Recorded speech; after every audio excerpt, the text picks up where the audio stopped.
Hello, everyone. Welcome back to this game of ours. I am your humble storyteller, Stranger Peace, otherwise known as Jeffrey, otherwise known as Jeff, otherwise known as that streaming raccoon in disguise, and it is so good to see you all again. I know I've been under the weather, recovering from a whole bunch of things, but now I am at least ready and willing to come back into the horror of Briar's Vale. Thank you so much, by the way, Tori, 2% Chungus, and Karita Crafty NB for the resubs and the bits. Thank you so much for welcoming us back with a hype train. You all are wonderful. Rhubarb, it is so good to see you. I am always thrilled to have all of you in my chat, and yeah, it's gonna be great. The adventure for tonight, as far as I know, we'll be exploring themes of gossip, reputation, and a variety of social connections, some betrayal themes. So if you need to take care of yourself, please do so. Feel free to do whatever you need to do. Thank you so much, Hedgehog with a Pen, for the subscription. And Skillsy, thank you. By the way, behind me here is my co-DM and co-storyteller and partner in crime here, Skillsy. Do not perceive? Okay. I do not perceive you. It's working. It's working. So, but it is so good to see all of you, and I sincerely hope you're all having a wonderful evening. Let's go ahead and check in with our players here. Hello, players. How are you all doing? Can you hear me? I can hear you. Excellent. Excellent. Hedgehog with the Pen, Nosferatu as the third GM. That's right. I love it. Still quiet? You are slightly muffled. Yeah, but I can hear you. So, but let's say hi to our intrepid players here. I've been watching too much Dimension 20, so everything's intrepid. Forever. Mm-hmm. First, we have the effervescent, the ever reliable, the ever Ethan. Hello. Hi. That is the face of someone you just gave an internal panic attack.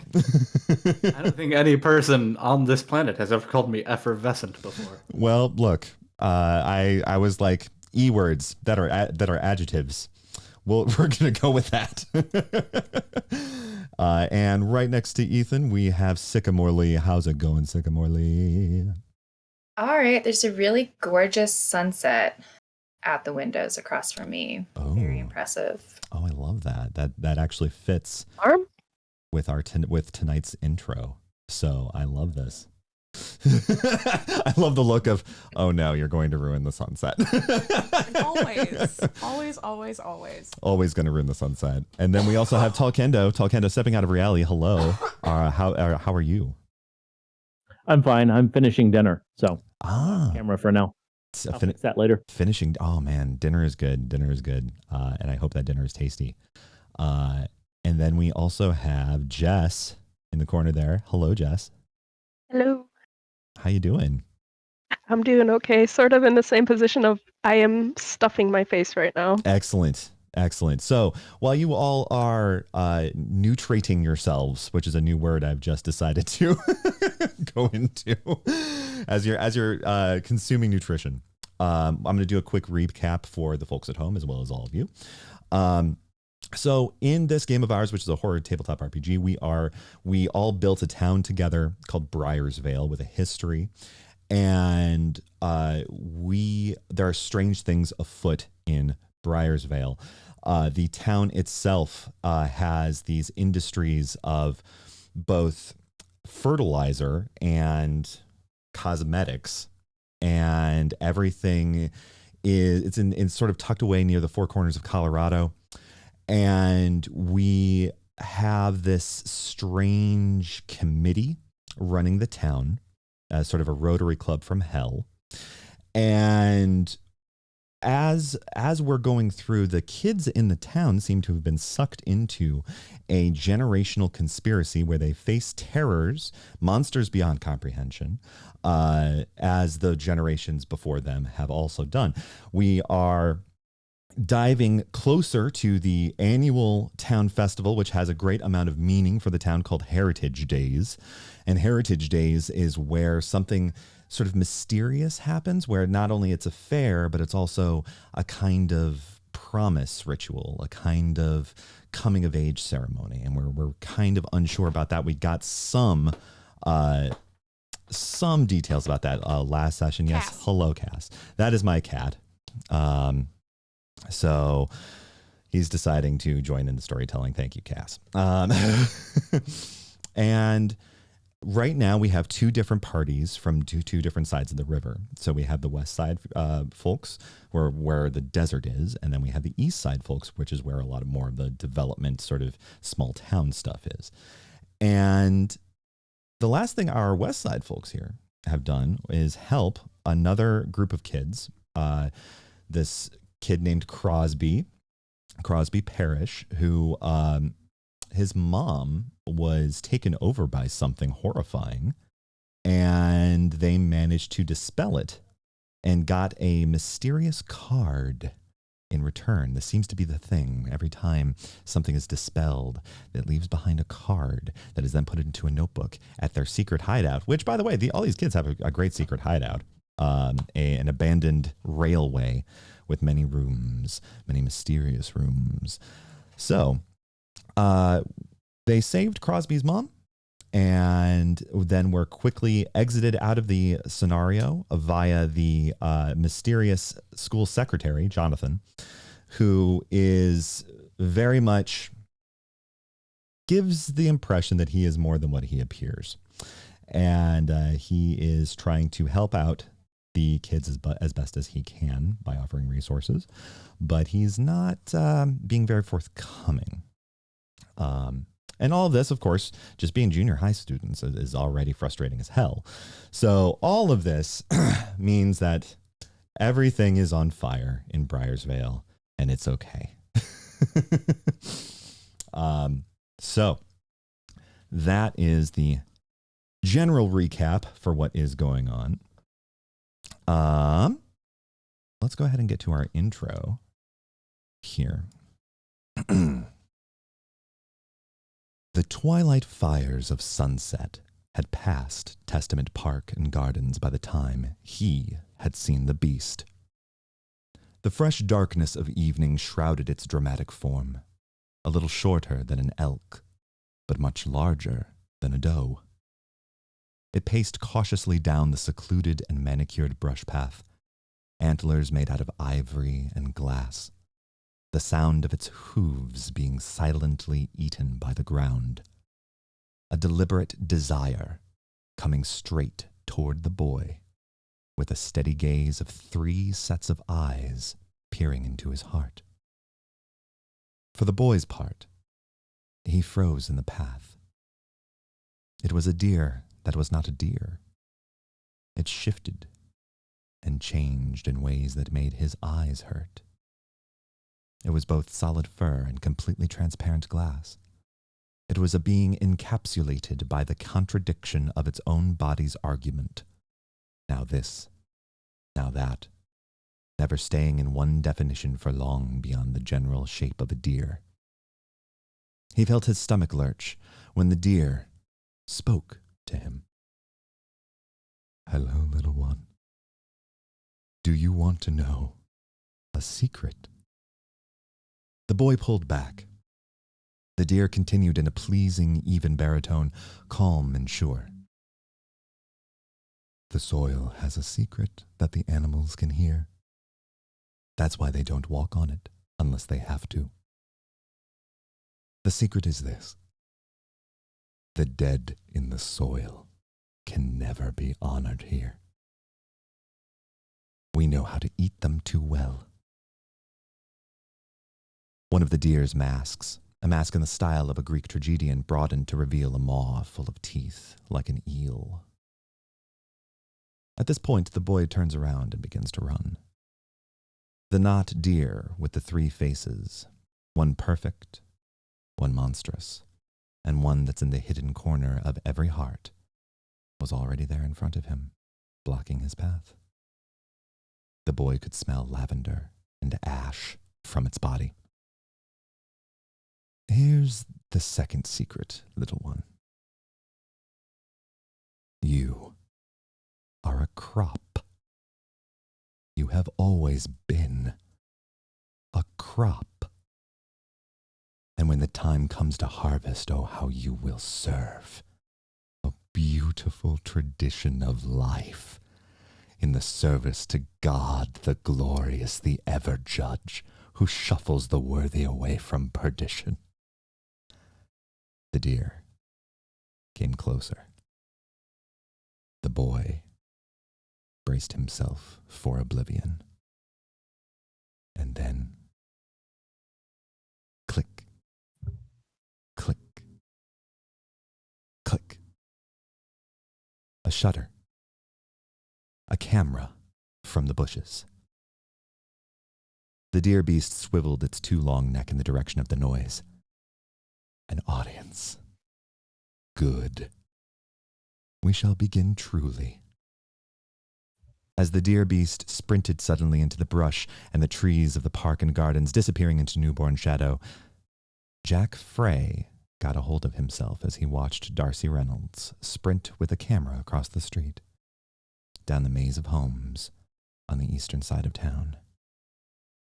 When Jack dreamt that night, all he could think about was smothering earth, a distant laughter, and the smell of lavender and ash.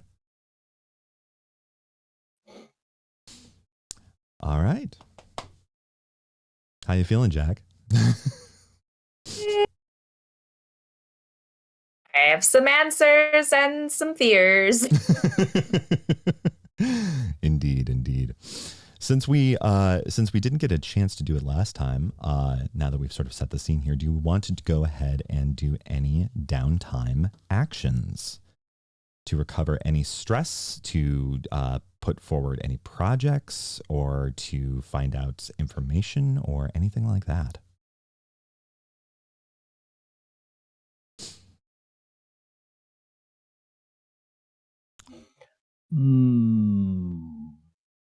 Yes.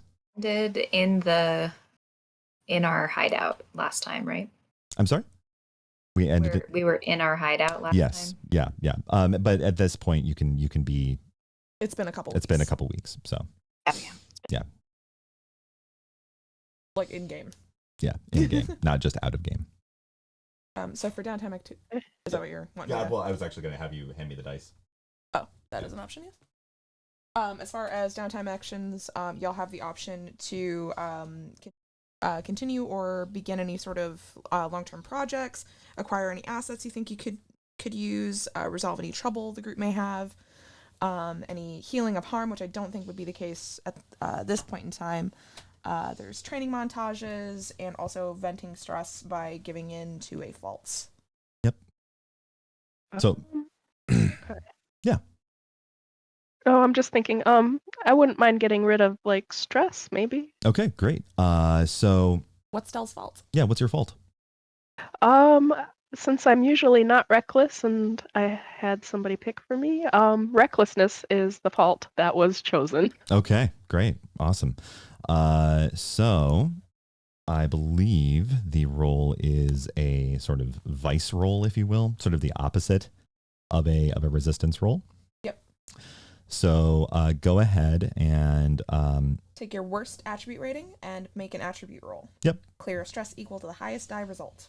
So your attributes are recognition, fluency, and streetwise. So whichever one has the least amount of skills in it. Okay, so we have. Can you say the attributes again? Recognition, streetwise, and fluency. All right, so that would be a tie between recognition and streetwise. Okay. Well, Either one works. yeah, either one works. Whichever one fits the story of how you're clearing your fault. I guess recognition. Okay. I don't have a story so much, but That's okay. roll and see All right. what happens. Yep. Oh, I got a 3. You got a 3. Yes. Okay. I believe that is 2 boxes of stress cleared. So, 3. Or 3. Thank you. Oh, okay. Well, So I would probably say that in this case, Dell probably does something sketchy and or reckless in class. Yep. Given you rolled recognition, so that's things like track, study, assess, or mess with. So like maybe you messed with a teacher's desk or cabinet while they weren't there. Yeah, you got really interested in trying to figure out, because of all these substitute teachers that keep on coming back and forth, you're like, where are these people coming from? Where do they keep getting these people, and why do they keep disappearing? And so while you weren't able to find any concrete information, you sure were able to exercise that impulse to get rid of that reckless itch. And you did, in fact, find that all these lesson plans they keep referencing is bullshit. Yeah. Yeah. for explaining that too. Like, I wasn't sure how that worked. Yeah, no problem.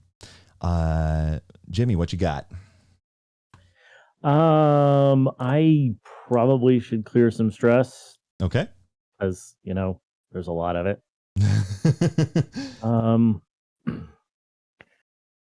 Let's do something absolutely foolish. Sounds great. What's your fault again? Shockingly, it's risk prone. Oh, okay. All right. So we're just risk taking all the time. Let's go. Yep. So do you have an idea of what you want to do? Which attribute you're going to use here? Which attribute I'm going to use? Hang on. Yeah, Too no many problem. places to be at one time. Let's use fluency because I have like nothing in that. Okay, sounds good. Sounds perfect. No, it sounds awful, but okay. Okay, so go ahead and make your roll. Let's see, that's 2. Yep. All right.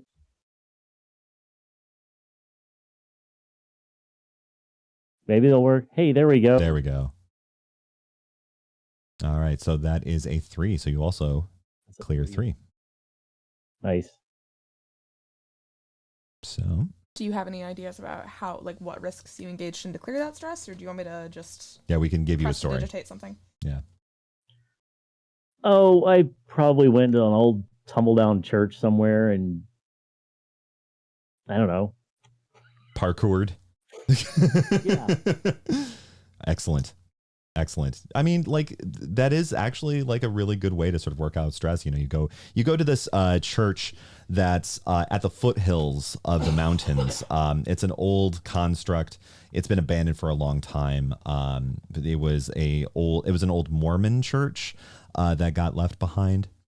And as you're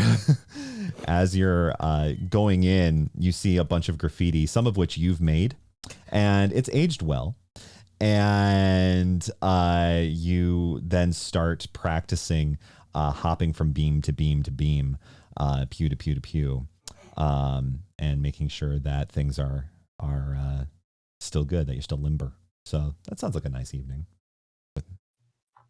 All right. Next up, Jack. Yes. So Jack would also like to shed some stress. Okay. And Jack is also risk prone. Also, Jack's pronouns. Yeah. Oh. Jack's pronouns are she, her. Oh, I'm so sorry. Apologies. Yeah. Cool. She, her. Right. They could evolve, but at this point in Jack's junior high, Okay. that's what they are. Sweet. She, her. And I'm thinking that probably prior to the demonic deer encounter, she had gone on like a, I don't know, like an extra risky animal spotting and nighttime expedition or something like that. Okay. All right. Great. So go ahead and roll me that. Yeah. Rolling things. 3. All right. So clear 3 stress. So you're really wanting to get to the bottom of why things don't like to touch the ground here. And so What a strange obsession. Look, I mean, it's odd. And so you end up following a pair of neighborhood cats over to the northern edge of the town, following them near the plaza, near the sort of Oxbow Lake plaza there. And you notice that the closer they are to the lake, the more they don't hem and haw as much to get on the ground. But the farther south from the lake they get, and the closer to the river, they definitely are just going to do everything they can to play the floor as lava. So, yeah. Good time, I think, following these cats. Yeah, exactly. All right, Colt. What we got? So Colt, understanding that the teachers in this town, from what I've heard, are strange. Mm-hmm. I want to start following them. All right. Sounds great. Sounds wonderful. So, and how I want to do that Mm-hmm. is I want to each day pick one of them Okay. and either follow them individually or their vehicle through the town. And the vehicle would obviously be harder to follow on foot, but I will just walk up and down the streets until sundown looking for cars. Okay. All right. I love this. I love this. All right. So let's see who you get today. While this resolves, I'm going to remind Del, Jimmy, and Jack that there is time for 2 downtime actions. So if you want to start a long-term project or do a training montage, you will have the option to do that. Otherwise, it's not a big deal if you only want to take 1. Yep. Sorry. So, Colt, you've had a couple of weeks of acclimation. You and your parent, ward, handler, David, Guy in my loft. guy in your loft who occasionally feeds you things. As And- Eddie framed it, the guy who makes my food. Yes. He's been sort of helping, get things together, trying to piece things together. And he recommended that maybe, observing the town might be a good way to jog your memory. And you find first Mrs. Karen Volman. And Mrs. Volman is the 7th grade music teacher. And you make a little bit of small talk, and then you notice that she goes on an evening constitutional downtown. She first goes to the small burger shop and orders a preposterous burger that is rather surprising in height and stature. She's talking to a rather burly man who's wearing a police uniform, brown, with a sort of a brown hat that he takes off as soon as he sits down here. And he has the very stereotypical cop mustache. And they seem to be talking and laughing. It looks something like a date, but it's not quite. It's definitely not their first time if this is a date, because there's an ease and flow there. You also How old are these two? The cop sheriff person is probably around 52. Sort of early 50s. Mrs. Volman is around late 30s. So they're both fairly, into majority. And they are seemingly having a nice dinner. As you're watching them from across the street, though, you notice that the cook from the restaurant comes forward to talk to the sheriff a little bit, and the sheriff tries to you see his hand raise, and he kind of pats at the air a little bit, and he then immediately goes, stands up, goes back to the back of the restaurant, and is gone for about 20 minutes before he comes back. And then there seems to be a resumption of conversation, and then the cop ends up leaving. Wait, so the policeman went to the back, or The policeman went to the back. Okay. Yeah, and then left shortly thereafter, after leaving a rather substantial amount of cash on the table. So that is what you saw. Stay tuned for more. I'm too new in town to have a good sense of the layout, but could I even guess at what direction the cop heads when he leaves? Yeah, absolutely. So you notice that he's heading toward,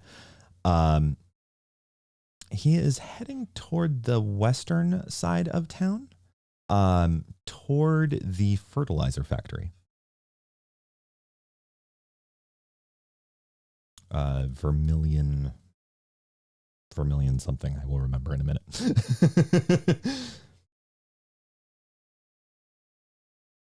Cool. So, yeah. That is what you see. Anyone else? Yeah. Could I start a long-term goal? Absolutely. What would you like to do? Well, since I'm supposed to be a smooth talker and you sort of set me up to have messing around with the teachers and stuff, I'd like to have a long-term goal of being a sort of dealer in like asks and favors. So I'd like to start a list of that since I already have one from Secretary Jonathan. Mm-hmm. So long term, I'd like to sort of start with the school people and move out to people into the town of either owing them favors or getting sort of Yeah. yeah. No, I like this. So we'll start with the easy clock first. That's just your classmates and what have you. So we'll go ahead and start with a 4-segment progress clock. So basically, if you look on the stream, you can see right next to my picture a little pie chart divided into 4. And you can just track that on your sheet or notebook. And each time you successfully roll for your long-term project, it'll fill up. And once it fills up, the project will be complete. So so you're doing something in forming a contact network. You know, you're becoming an information broker. What skill of yours do you want to use to achieve this? Well, since I have most of the dots in fluency, let's try either convince or shiver. So Either will let's work. go for. Ooh, what would happen if I use shiver? Let's see if we get like anybody who's a little different bit kinds of contacts. Yep. Yeah. Contacts via intuition rather than contacts through mercenary cognition.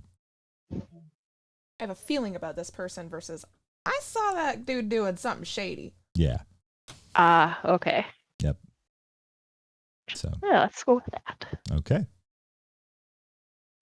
So what do I do? Roll? Yep. Go ahead and roll. And tell me the result. Okay. Oh, got a 5. 5. Excellent. You have the page open. I think it's 2 segments at that point, but double check me. Yeah, for a 5, it's 2. Yep, 2 segments. So go ahead and fill in 2 segments on that 4-segment clock. So this is how this plays. You use shivers instead of convince? Yes. Okay. So you start feeling around in the school and you notice that there's a lot of folks who are just trying to make it through their day, but they seemingly are sponges of information, right? And so you approach a couple of folks, one Cindy Volman, spelled the same way as Karen, and one Mary Beth Hesterhauser. And you notice that they seem to always have the skinny on the gossip regarding who is with who and who is likes who and who does what.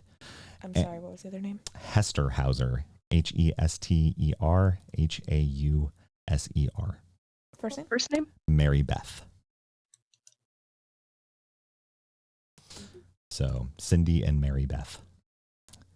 And and so basically you discovered that they have quite a bit of insight into the social dynamics of the romantic entanglements of the school, which could be useful later. So, well done.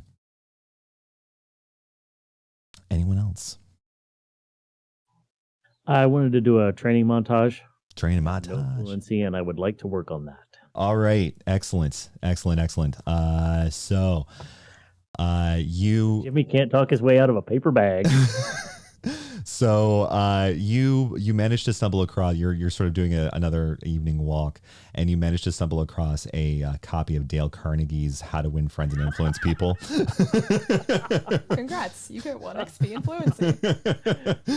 And you're like, oh, this could be useful. So, yep, that's that. And then you spent the night reading it, and it's a rather rewarding read. Okay. So, anything else? I believe Jack and Colt are the only ones with actions left if they want to use them.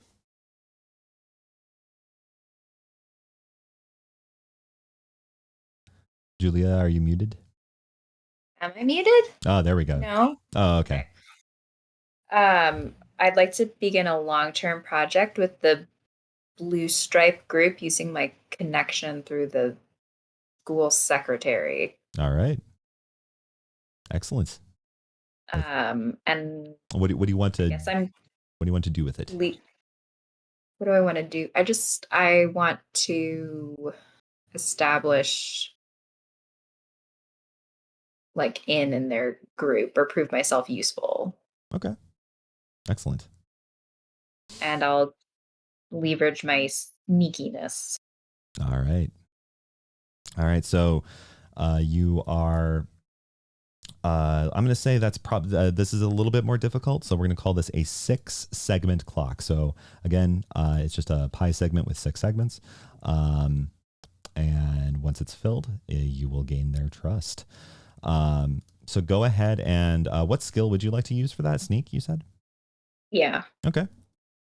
And so I rolled 2 die and I take the highest one, right? Yeah. I got a 4. All right. So a 4, I believe, is Should be 2. 2. Yep. I think 4 to 5 is 2. Yes, 4 to 5 is 2. So you got 2 segments. Nice. So you make contact with a member of the Blue Stripes, and you're you kind of challenge a little bit. There's some some posturing a little bit, but mostly it's you're trying to surprise them, and you manage to surprise them a little. They didn't see you immediately coming. They're like, oh well, there we are. Okay. Like moment in The Hobbit where Bilbo sneaks past Balin, who's on watch. Yeah. Anyway. Exactly. That's exactly right. Yeah. Perfect. Okay. Excellent downtime, everyone. Excellent. Colt, do you have any remaining actions that you would like to do? I think I would also like to do a training montage. Okay. What would you like to train in? I'm a scrawny little fellow, and denim is restrictive. So I'd like to work on building some muscle for beat up or destroy. All right. So, a movie poster of Arnold Schwarzenegger appears, and you're like, well, it's time. And we all knew it was going to come down to this someday. Exactly. And you talk to David a little bit, and he shows you some push-up form, and it's not fun, but it is rewarding, and so you get that nice little XP bump. So cool. Good.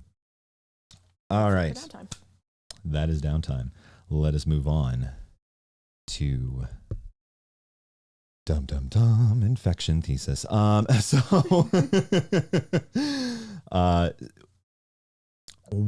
After you've had some of this downtime, one day, and after the incident with the deer, Jack, about a day after, in fact, you all are coming into school, and unlike the usual kind of crowd of parents and buses and students milling in, and you see some administrators, you notice that there's something from the county level news affiliate. There are cameras. There are people with microphones talking in front of those cameras.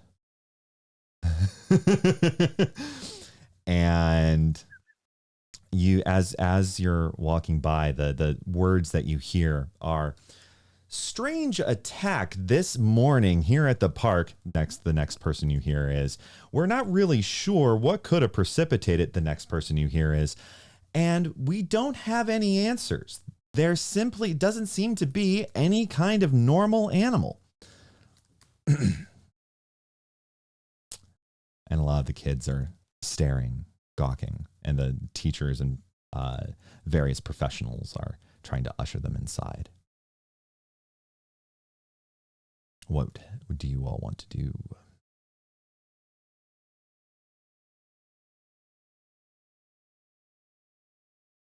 Get away from the cameras. Jimmy's like, look, I am not on camera. I am going inside. Okay, so Jimmy's heading straight inside. No, we are not doing cameras. Okay, cool.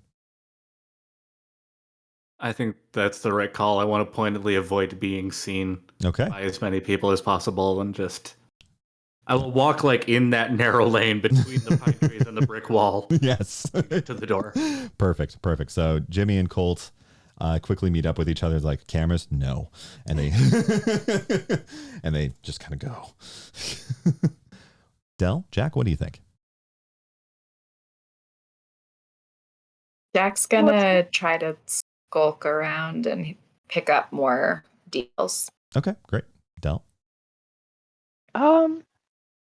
I sort of want to see what's happening, but I don't want to be on camera either. Okay. So I guess I'll sort of stay at the edges of the crowd, or see if I can just hear what's going on with the news people. All right, so we're going to find out which one you're going to listen to here. Oh, wow. Okay. You guys get the special one. So. Hi there. John Dryden for Briarsvale 9, your Fox TV affiliate. Today, a mystery has struck Midwich Junior High School. Today at around 6:45 p.m., or sorry, 6:45 a.m. Excuse me, the coffee has not hit in yet, Bob. Authorities discovered a strange carcass, which we can't film it because viewer discretion and dignity means that we shouldn't film it. But past my shoulder over there is a strange animal that we're still trying to figure out what exactly it is, Bob. But it seems to be something like a deer, and it looks to be one of the most egregious, gratuitous acts of animal cruelty that we've had in this town for years. It seems like there were tracks that led from that tree to Midwich Junior High, and so we're going to go ahead and talk to Officer Hopkins here. Officer, yes, hello. What can I do for you? Well, I was hoping to ask you a few questions. So, what exactly tipped you guys off that this was here? Well, we got a call from a concerned parent who I believe it was one of the Alvin parents. They came in, dropped the daughters off for cheerleading practice. And, the girls saw the sight, just a terrible, terrible travesty of a sight. And they screamed, they told their mom called us, and we came by, and, I was expecting it was some prank, but this is not a prank. This is something serious, and, this is a sign of a real moral decay in this town. And I'm afraid of where the future might hold here. Oh, is that so? Well, about how large is this thing really? It's kind of hard to get a sense of it. Well, I'd say it's about bigger than a buck. Like bigger than a 12 point. Like I think, my grandfather used to talk about these kind of things, but I don't. It's probably the biggest deer I've ever seen. And as far as you can tell, are we in any danger? Is this a sign of things to come? Well, as I said, it's a moral decay going on, but at the same time, I want to say that, best case scenario, this is a prank that got out of hand, right? That what we need are youth clubs and youth ministries in our town in order to keep everybody in line, because the kids are bored. It's a small town. We need to do something about community outreach, because if we don't, we're just going to have carcasses hanging from every tree. Joseph, that's enough. A very serious man comes in. And it's the sheriff. Thank you, Officer Hopkins. So, as my officer said, we are clearly dealing with some kind of prank situation. We are investigating it. And while we do believe in the spirit of community outreach, I highly doubt that the city of Briarsvale will be decorated with carcasses any time soon. So thank you for your time. I hope you have a good one. He pats him on the back. And the reporter goes back, well, the mystery continues, and we're here every step of the way. Check us out next time on the 11 o'clock and 6 o'clock. Now, here's Dirk Jenkwater with the sports. So, that is what you heard.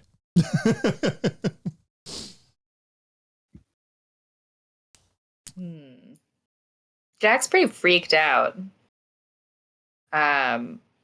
Do we get a sense for where, like, how far away the deer is? I have to imagine they would have gestured. Yeah, it's fairly close. It's fairly close.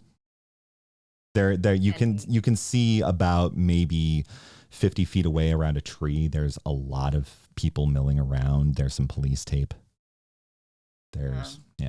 It's very, like, they are trying to shield it from view right now. There are people erecting like a metal barrier. I'm gonna consult with Dell. Okay. Okay, consult, I guess. Dell, this is freaking me out. What do we do? Keep it down. Keep it down. We gotta get out of here. Like, we should not be talking about this here. All right. Probably not particularly graceful retreat. Mary Beth comes up to Dell.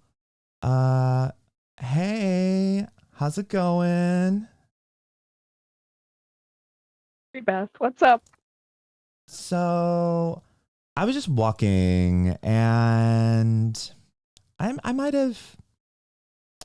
Do you guys know about, like, what's going on?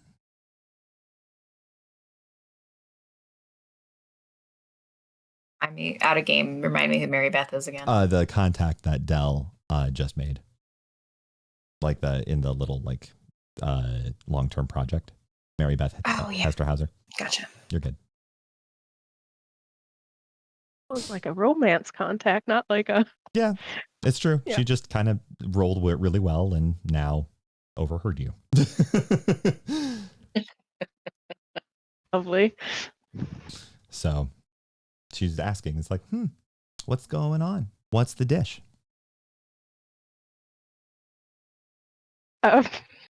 Dell? Why don't you fill her in? She's your friend, right? Yeah, I'm her friend. Well, you didn't hear it from me, but we were just sneaking around a couple days ago, and we don't want to get caught or get pinned with this, because, like, you heard Officer Hoffman. He's trying to say kids did this, and I think it's something like the adults are doing. Ah. But you were sneaking around. Why were you sneaking around? Well, why not? Good point. So,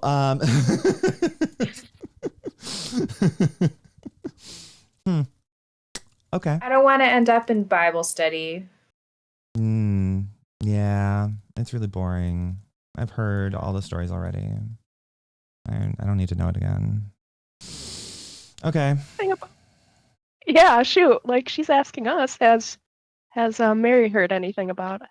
Have I heard anything? This. Yeah. Well, I haven't heard anything about this, But I do know that my mom's, her coworker, and then her coworker's aunt actually saw Principal Gordon finally back in town. He has been gone for so long. And the vice principal has been just running things really weirdly. I've never liked him. He just wants to get everyone in trouble.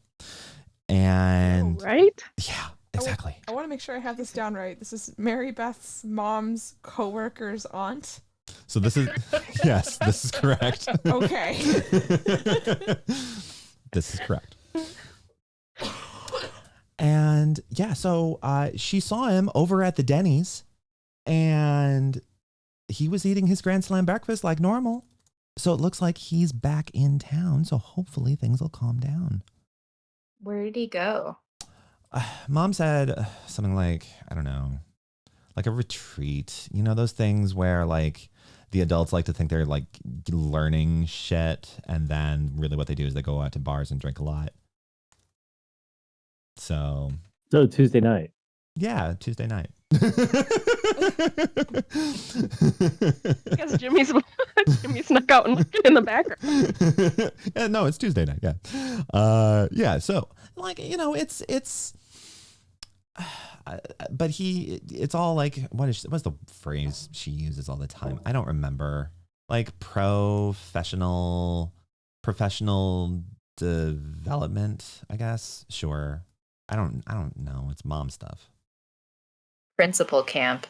Principal camp. He goes up to principal camp. Sounds terrible. Yes, sounds like hell. Speaking of hell, we should go to class. And then walks inside. Jimmy and Colt, as you're walking inside while all of that is happening, you see a very concerned looking Jonathan standing outside of the office. And he looks just directly at the both of you with like the sort of eyes like very, very concerned, extremely alert, very meaningfully staring. Okay, fine. Let's go. From a nearby shrub, do Ellie you just want? sort of appears. What was that? From a nearby shrub, Ellie just sort of appears. So Ellie appears, and what is Colt doing? Making a bad joke. Oh, okay. Excellent.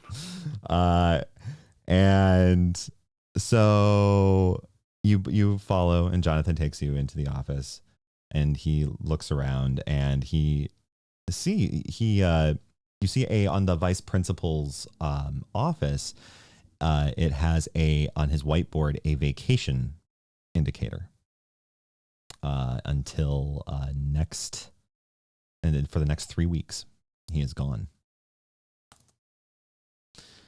So People take vacations from here. apparently he said he had to go somewhere. I have no idea. I'm beginning to suspect that the principal and the vice principal can't be in the same place at the same time. Batman and Bruce Wayne. Yeah, exactly. So y'all already saw the hubbub out there. Do you know anything about that? No, I came inside because there were cameras and microphones and apparently cops. Yeah. You expect me to stick around there? No. You know me? Well, Some of the others hung back to listen, though, I think. okay. Something about a weird deer. Okay. So a weird deer being pinned to a tree. This, I don't know what this means, but I do know, I do know that if this town has any patterns or has any sort of predictability, that things are going to get weird really quick. So what I'm going to do is I'm going to tell you to stay on your guard. I've seen the actual principal skulking around here, And while people seem to think very highly of him, I don't trust him yet. I haven't had a chance to really suss him out. So be careful.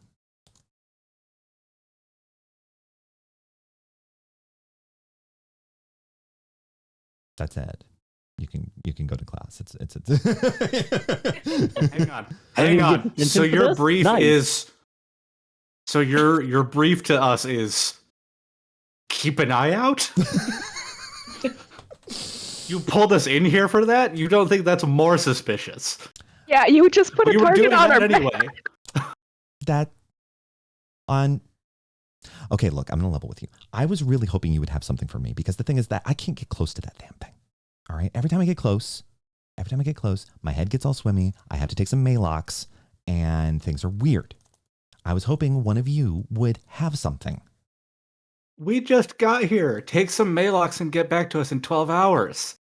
We need time. All right. Okay. Just Dal and Jimmy and Jack are not there yet, right? If you want to come in at this point, you can. Yeah, I'm assuming you would have both had the option of seeing the others go in to Jonathan. Yeah. So if you wanted to sort of meld in as they were going in, you could have. Yeah. And retroactively can. Yeah.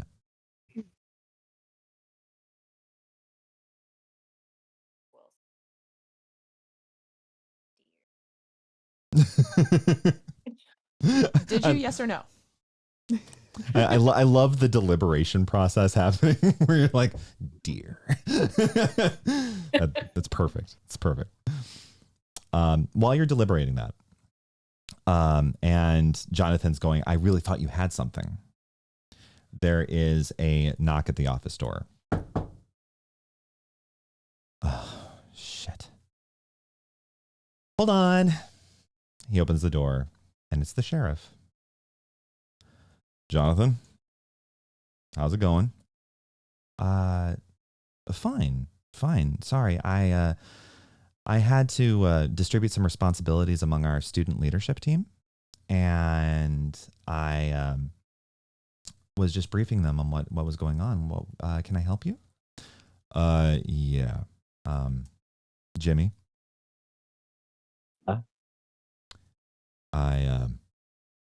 I need to ask you some questions, and I can't ask you them here. I'd rather not ask you them here. And it's Why not?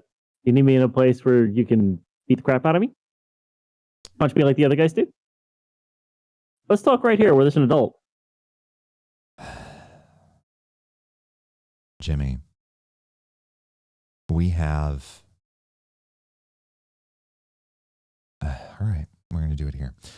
We have recently been given evidence that you may be connected to what's been going on with this deer fiasco. I want Connected how? He produces some Polaroids.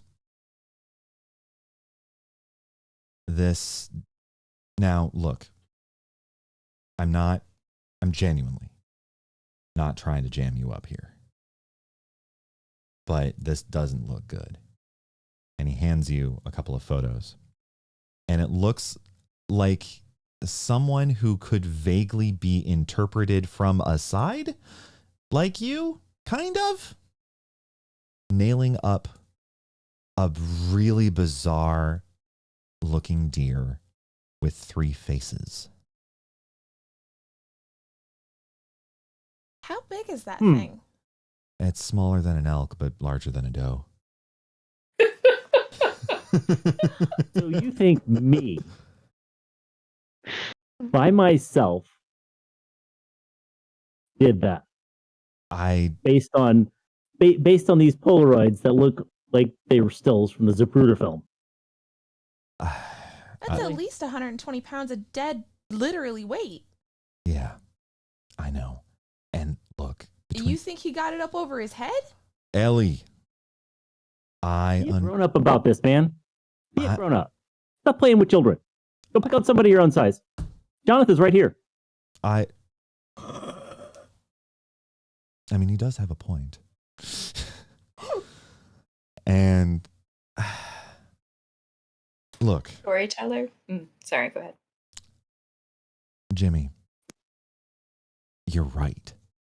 I don't believe you did this. But there's a considerable amount of heat, and someone wants to put it on you. And right now, I want to make sure that if they're that interested in what you're doing, especially this person, there's something going on. So what I was hoping to do. So there's a person involved. Yes, there's a person. Probably the person that did this. Probably. Why are you looking at them? Why are you talking? Because they're the principal of this school. Thank you. Jimmy. Anyway, I was at the old church bouncing off roof beams last night. Nobody saw me. Great. I have a crummy alibi. They know who they're picking on. Yeah, I know. Look, Jimmy. Just come with me. Keep an eye out. That's what Jonathan said. Thanks. Yeah. Great. He nods at Jonathan. Jonathan just kind of shrugs and goes, leadership. It's a quality. And then the sheriff walks out. You still have the Polaroids, by the way. He did not take them back. Oh, good. Let's burn these. No. I'll snatch them. Rogue brain. My question for our illustrious storyteller was, what was the name of the person in the intro story that was taking the pictures?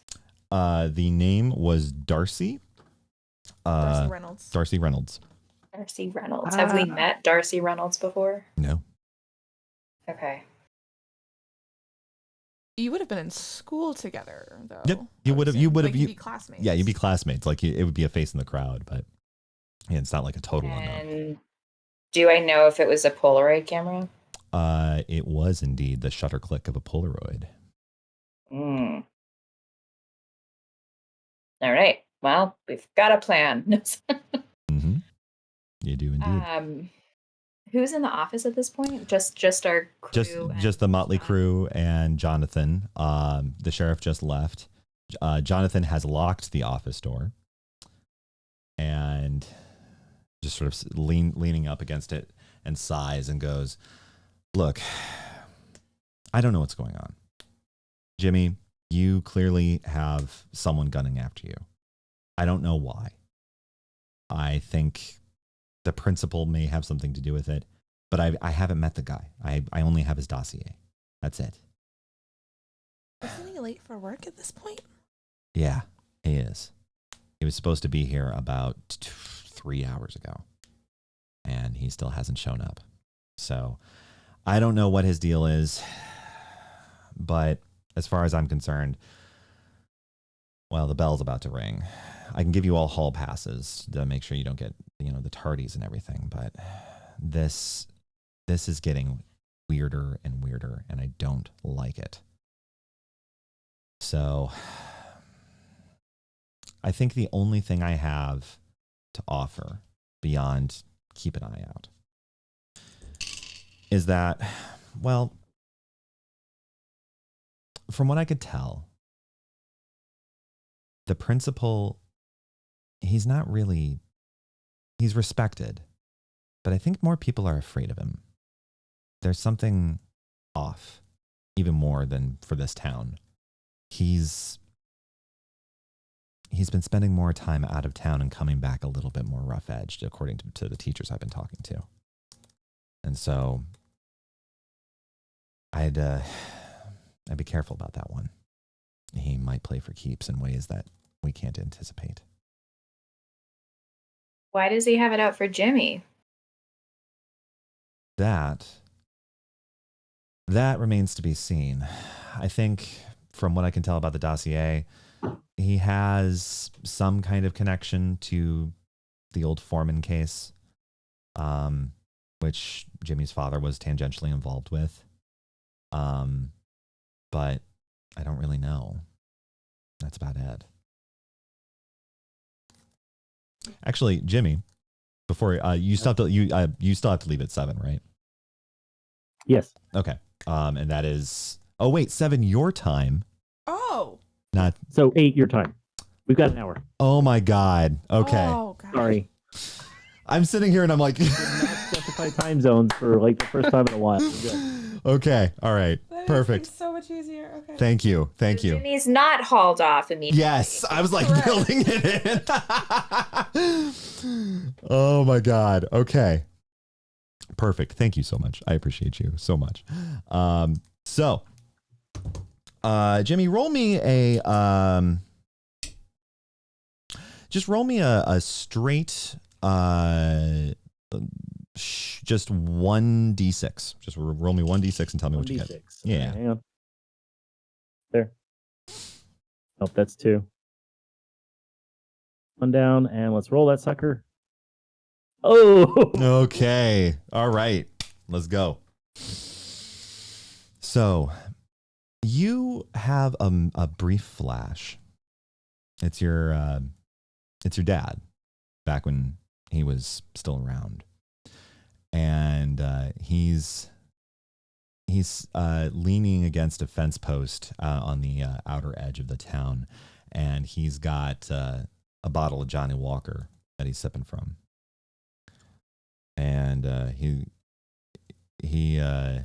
looks down and he says, "Are you ready to go to school?" No. Yeah, me either. I've always hated that fucking prick of your principal.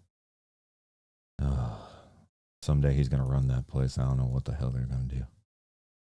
I don't know what the hell I'm going to do. Well, come on. I got to sober up.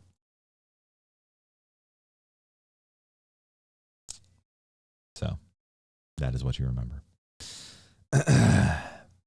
All right.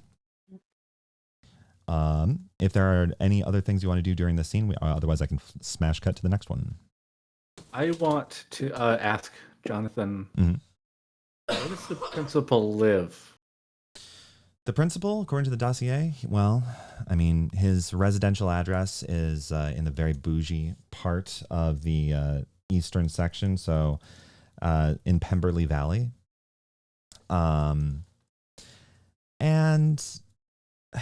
But Someone check in on him if he's 3 hours late for work? I've already called 3 times.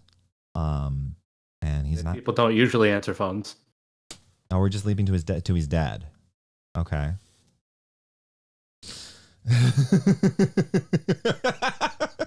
It's your town, man. That's a valid point. Are you going to tell me it's unlikely? that was perfect, either. That was perfect. So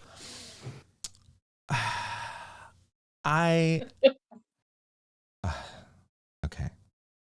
I will get in my car. He goes and he gets his coat, and I will make sure that Principal Gordon is actually, and he opens the door, and there is an extraordinarily large, like we are talking a 7'2" man wearing a business suit with a candy cane colored tie, like a barbershop tie almost. And he looks down. He's about the width of a refrigerator. He is an immense man. And he's looking down at Jonathan. Jonathan goes, "Ah! You must be Jonathan." I have a question for you, Jeff. Yes. Would you say the principal Mm-hmm. is smaller than an elk, but larger than a doe? Yes. My question was going to be, would you say that he is large enough to lift something smaller than an elk, but bigger than a doe? Yes, he would be. He's a small man the size of a large man? Yeah, he's the small man the size of a large man. That's right. And so he looks down at Jonathan. "You must be Jonathan. I'm sorry for being so tardy. I had many errands to attend to, and the press waylaid me. I needed to give a statement. I do hope it didn't cause too much inconvenience, Jonathan.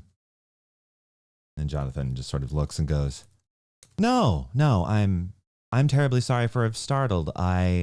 You must get that a lot. I'm so sorry that came out way sassier than I intended it to. Welcome. Let me get out of your way. Colt, can you let the man in? Something. Thank you. Ha, let me take your coat. Hi. So how long have you been working here? Around 4 or 6 months, around there. Ah. And are you finding the job to your liking? Oh, yeah. It is absolutely a privilege to serve the future leaders of our society here. And he places a firm hand on Jimmy's shoulder. Just leadership material everywhere. I see. Jimmy. Hey. You've been impressing then. Have I? Yes, I've heard. You've been making yourself useful among the community, and that's something I always like to see. Okay. Yeah. Thanks. And let's see, you must be Jack. Yep. Jack Frey, correct? Yep. Good. Still keeping your grades up. Yep. Good. See that you do. And Dell. Yes. Wonderful Dell. You've been making friends. I'm always happy to see that too. Yeah. Mm-hmm. And this must be someone new. Colt, I hear. What's your full name again? Colt Tucker, sir. Colt Tucker. Ah. A real cool guy. I can appreciate that. Welcome to Briarsvale, little one. All right. Have a good day in class. And he lumbers over to the principal's office and shuts the door very calmly. Ellie steps out from a bush. There's There's just a bush in the principal's office. It's fine. There you are, Ellie. Well, Just a large house a plant. house plant. This is. I don't like Jeff, him. I have a strange question. Mm-hmm. Does he move like he belongs in that body? Huh. Are you asking this in character or out of character? It is a question that has come to Colt's mind. Okay, I'm excellent. not asking it out loud. Okay, so out of character. You know what? Let's see how much you can get here. Go ahead and do you want to roll for something like that, like around a skill, perhaps? Or you could I burn. want to say track, but I don't think I can make that argument. So I think Shiver makes sense. Yeah, let's do It's a an weird intention. question. Yeah, it's a weird intuition question. That's a 3. Okay. He moves like he's a man who is used to having to roam around a world built for people who are 5'10". He's uncomfortable for sure. There's no denying it. But he's also slow enough that he's very methodical about it.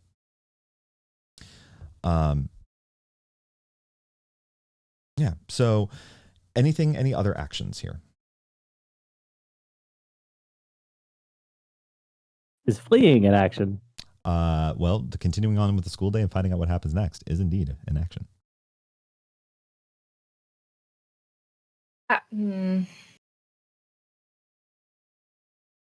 Are we in an enclosed room? You are. Or are we just sort of, is there just one door in between us and the principal? There is one door. Yeah. Yeah, okay. Jack's not going to say anything right now. Okay. That sounds good. Okay.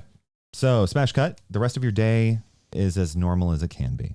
The classes sort of glide together, although you are introduced to a new substitute teacher who says she is a permanent appointment, actually.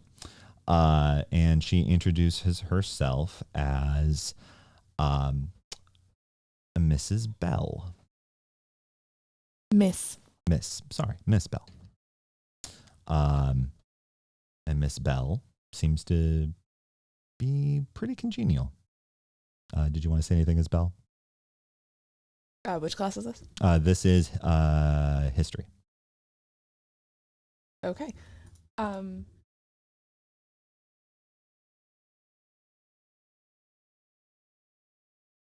No, I was not prepared for this today. I thought this was going to be a different scenario. That's okay. You're good.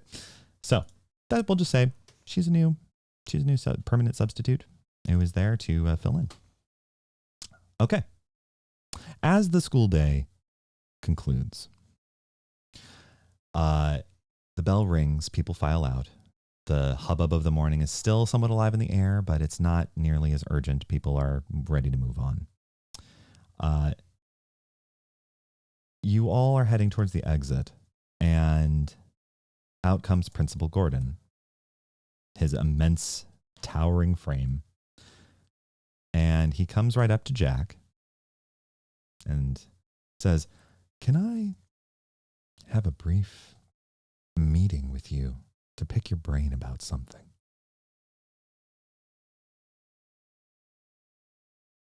Okay. Great. Follow me. Don't worry. You're not in trouble yet.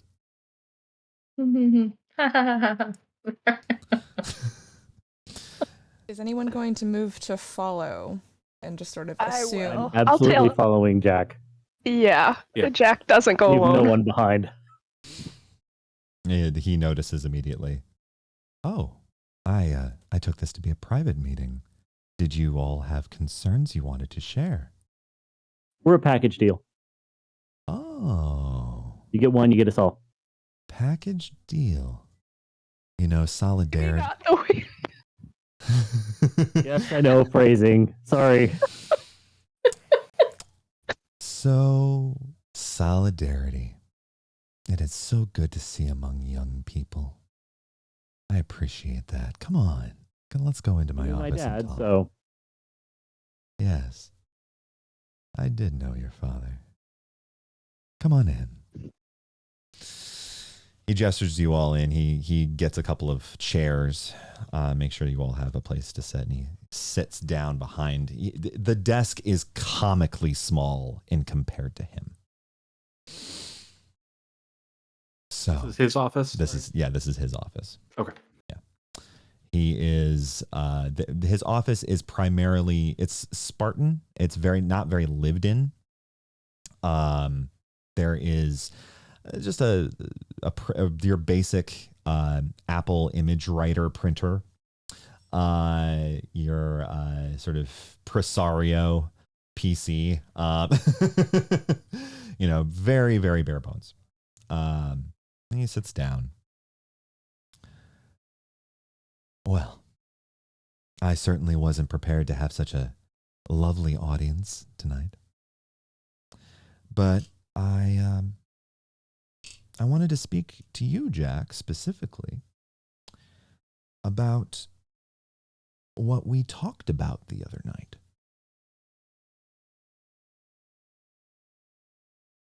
We talked about something Oh, the other yeah, night. we did. We sure did. You see, I'm not going to bother right now with any kind of pretense because we simply don't have that kind of time. I don't have that kind of time. You all have know what you've been doing. Your friends know what they've been doing. And Heritage Days are coming. And that's just simply too important to let a bunch of crops ruin it. You You're see, the deer? yes. And no. Hmm. You see, We could sit here and do this whole rigmarole. We could sit here and play cloak and dagger all day. But I'm a man of action, you see. And I have a schedule I need to keep. My employers count on me for reliability. Do you know what reliability means? It means you do what needs doing. Colt, I realize you're new here. I should tell you, this is a very special town. Heritage Days is a very special event. Community spirit is literally grown here in Briar's Vale, and we are going to make sure it keeps growing. That is why I'm giving you a choice right now. You can accept the judgment of God the Glorious. You can sign these contracts. And he reaches under his desk, and he does not pull out paper. He does not pull out pen. What he pulls out is, it looks to be a large tapestry, like a blanket.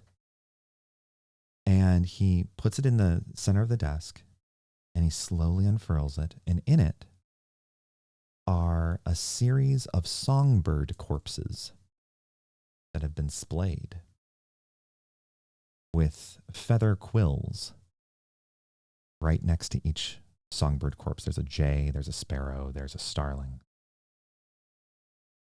All you have to do is sign. What did you do to them? Oh, these? This is just the grist for the mill. This is the language that our employers speak.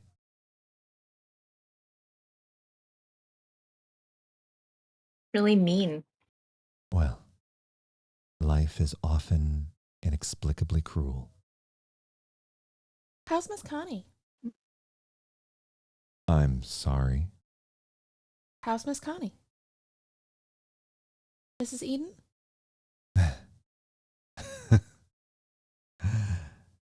Constance is fine. Why do you bring her up, Eleanor? It's Ellie. Of course, Eleanor. I heard her referring to crops the other day. So. Really? Mm-hmm.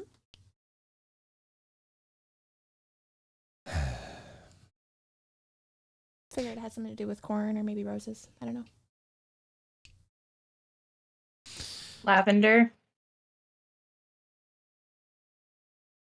Will no harm can come to you if you sign. No harm.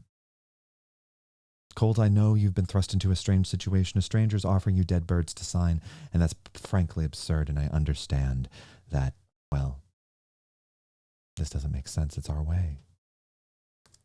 But in order to keep Briar's Vale happy, we need to make sacrifices, and part of that sacrifice involves our children taking upon responsibilities that other children are never burdened with. And you have shown a strength of character that I think you can rise to the occasion. Same with Jimmy here. Everyone writes off Jimmy, of course. But I know the truth, Jimmy. You're a man of character, aren't you? I am a character, or so I'm told. I don't know that I have character, That sense of humor but I will know that serve you well. don't. So I'm not signing anything for you. Who are Yeah, you your co- employers?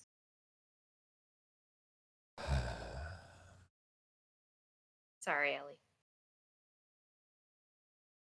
I didn't hear. All right. Fine. I assume that sentiment is shared given the beautiful solidarity I saw earlier. I have questions. Of course you do.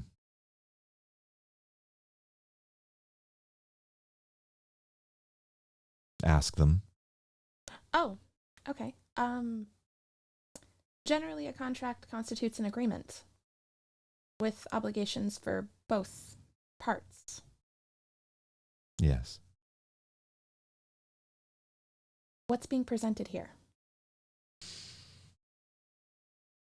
What are you actually asking? And what are you offering? You stop meddling. You let things go. You act like normal children. You stop looking where you're not wanted. And in return... I'm not wanted everywhere, so you just want me to leave? Nobody wants me. I mean you. On the contrary, I would much rather have you on my side, Jimmy. What side is that? The side of order, of perpetual grace.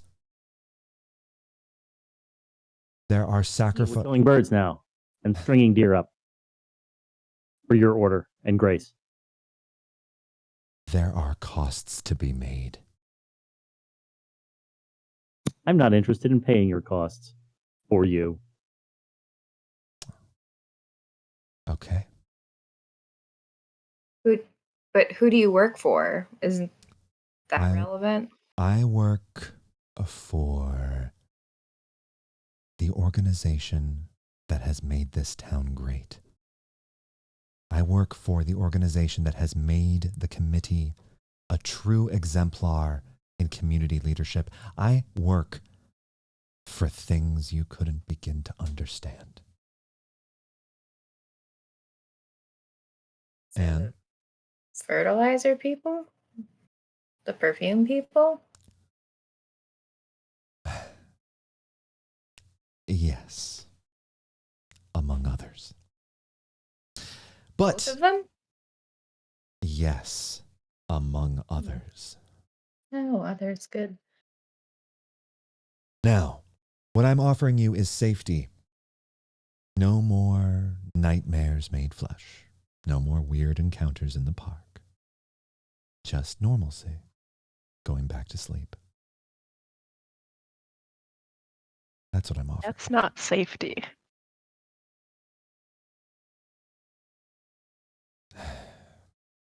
I see we have a disagreement about what safety could be.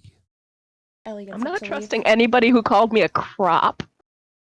I suppose not. That was misspeaking on my part. I apologize for losing my temper. Mm-hmm. That the other night too, and it seems like you meant it. But what I don't understand is I was just minding my own business in the park. And the creepiness came unprompted from you. So how am I? It seems like you're throwing things into my path, not the other way around. Look, I have a job to do. I was reported to by a huge amount of people who are telling me all kinds of things in my ear about how this group of kids, this new generation, if you will, is causing the same trouble that we thought we fixed. And so I decided to take matters into my own hands. And then... What actually happened at the park? Go ahead and tell them, Jack.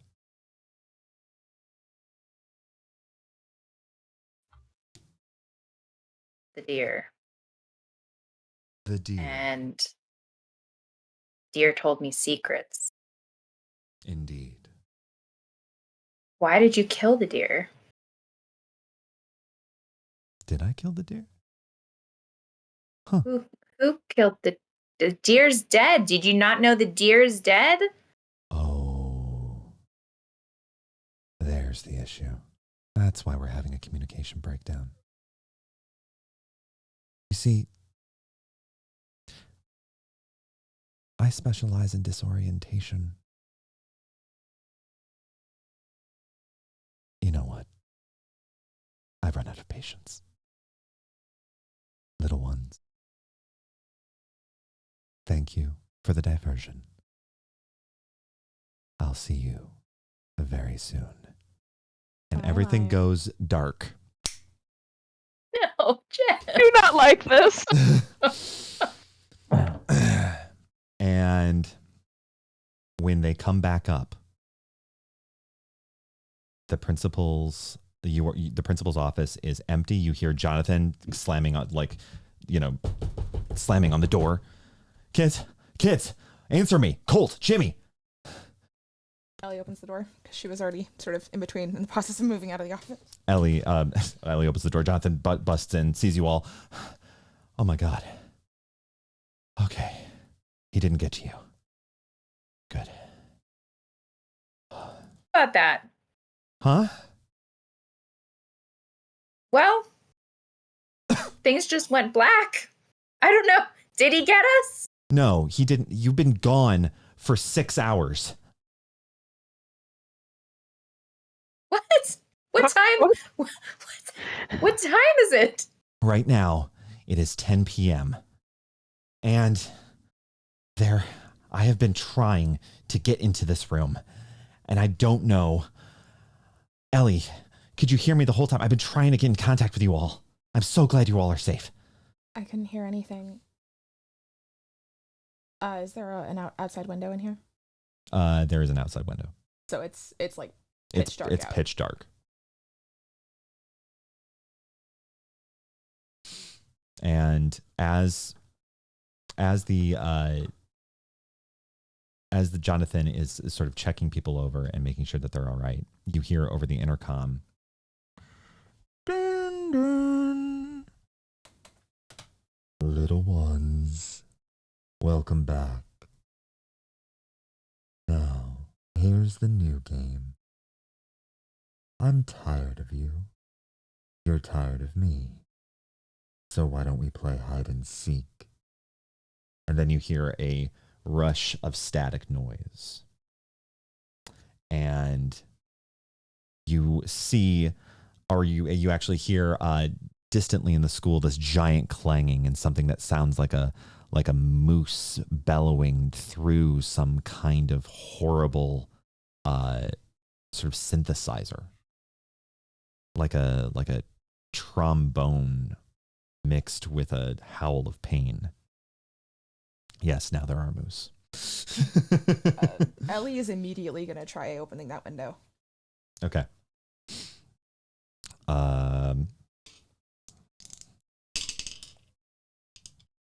Ellie very successfully opens the window. Guys, we should go. Buddy out. All right. Ellie I gets need a boost. I'm so small. Can we all get out of the window? you can mostly Jonathan looks and goes, okay. Jonathan goes over, starts getting people out of the window and what have you. Wait, what about you? Me? I you know what? He pulls out a service pistol. Someone's got to face this thing. Oh, we're not leaving you. What? Yes, you are. You're children. We need you. Without you, we're just left with them. Follow me. Well, I have to stay behind. I can't Just squeeze you out. I can't leave until this thing is taken care of. This is a matter of duty. It's not a matter of practice.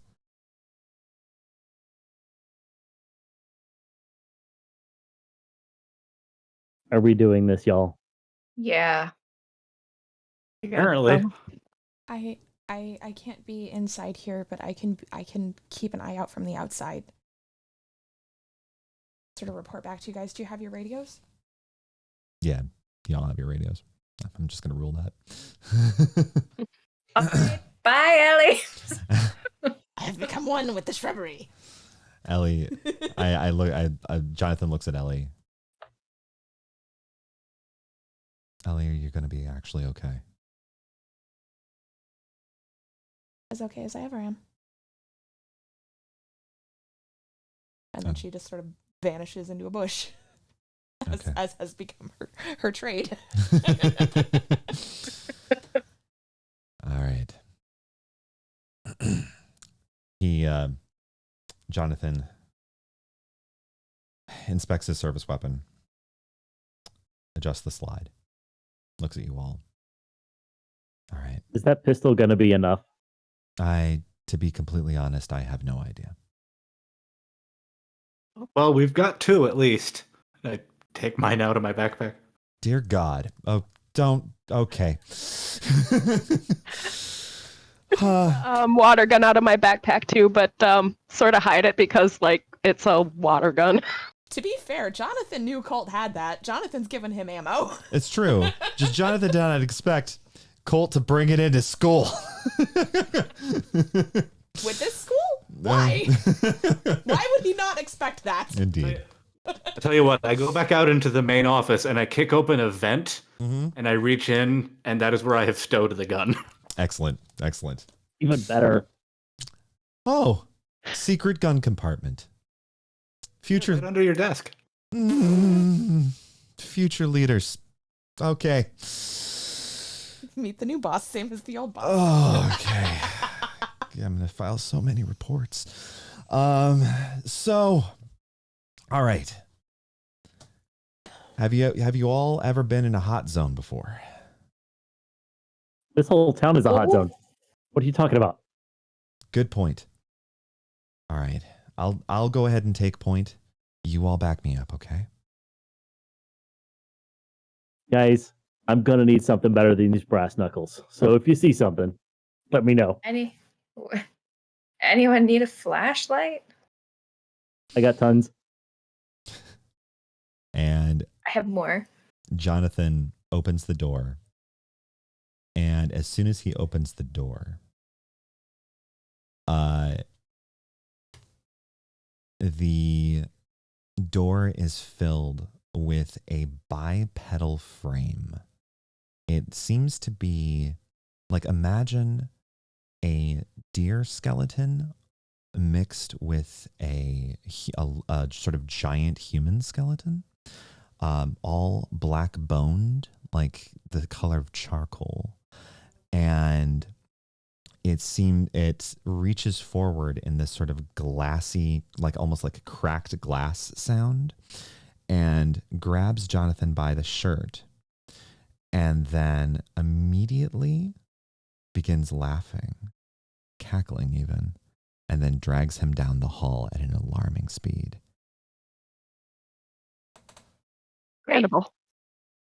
All right, am I taking over? Yep.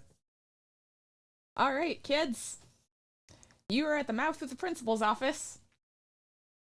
What do you want to do? Because you get the feeling he's probably coming for you next, once he's done with whatever he's planning. They're a coat rack handy. Sure, yeah, in the office. Wooden coat rack that can be smashed and made pointy, sharp, pointy things. That's true. In that vein, there's also an entire gymnasium that probably has multiple baseball bats and whatnot, as well as, weights, various other odds and ends. There's probably Bunsen burners and whatnot in the science lab. Yeah. But I need something right. Those are far away. The coat rack is right here. Okay. So I'm going to improvise a spear out of the coat rack real quick. How far away is the science classroom?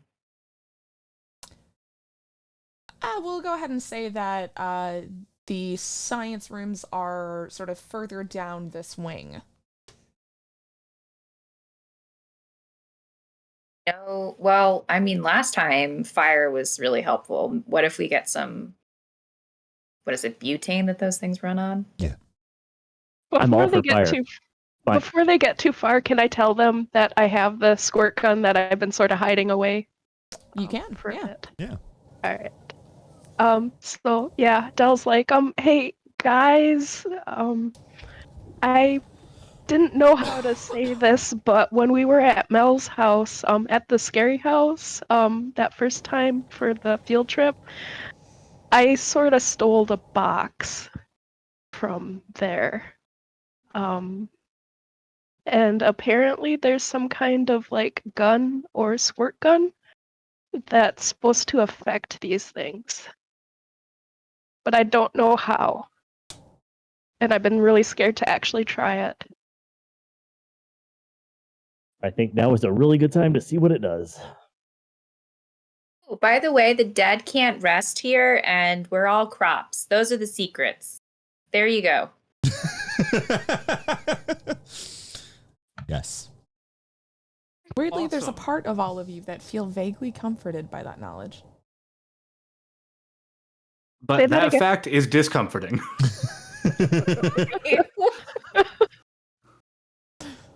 is comforting about that?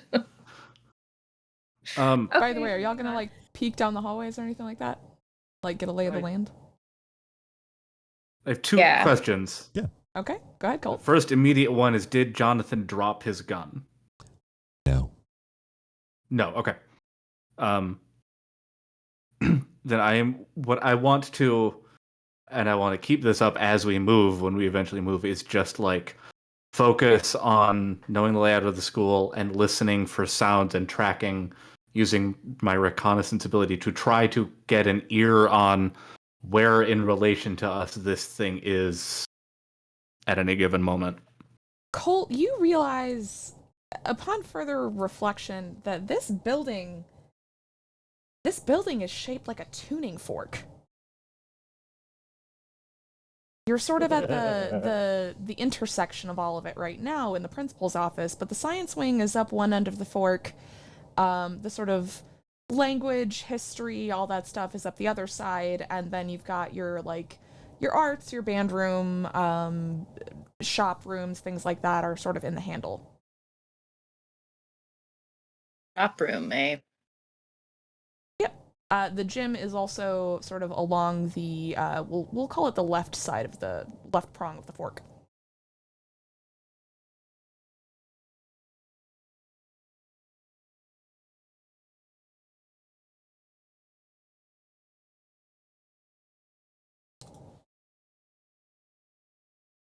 Did it freeze?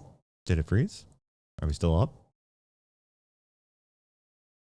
Talkendo and Sycamorely are not moving, neither is Ethan. Yeah. I think we might have frozen. Did we freeze?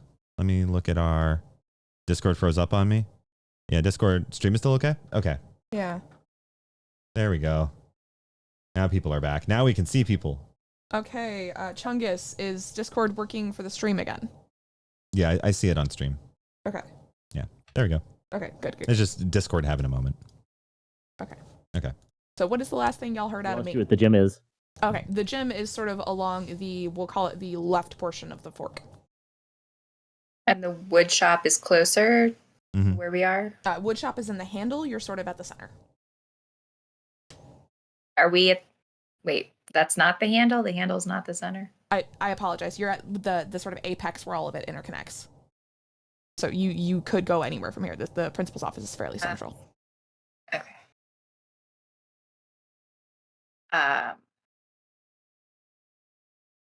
Really weird shape for a school. Anybody got any Yeah. ideas? Why is everything in your town so weird? Humorously enough, I am basing the map of this off of my literal high school. Why is everything in your town so weird? Southgate reasons? But that simplicity should maybe actually help with my effort to like keep an ear on where this thing is.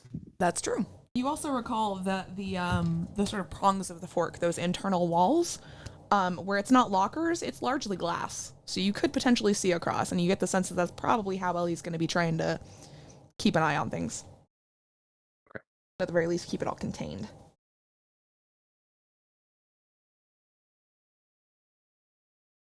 I say, let's get some fire. Get to the shop room. I think the fire's in the science room. Yep. So the if you're looking for Bunsen burners and things like that, that's going to be up the right fork. The shop classes and whatnot are going to be in sort of the length of the handle. The gym stuff is going to be up the left fork, as well as a lot of the like books and things like that. You are adjacent to the library at this point. All the times to not have a science nerd around.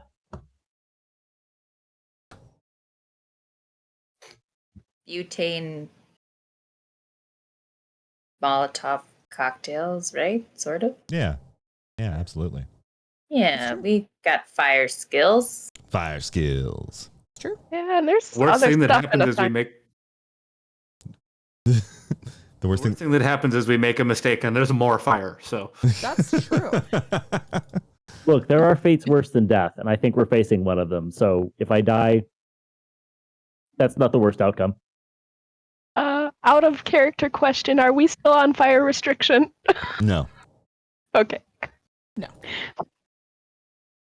All right, then let's burn the shit down. Burn the schools. Okay. I love that you had to ask for permission, though. Okay, there's only a couple of places where this place could probably go up and actually continue going up. You are also, like, being hunted.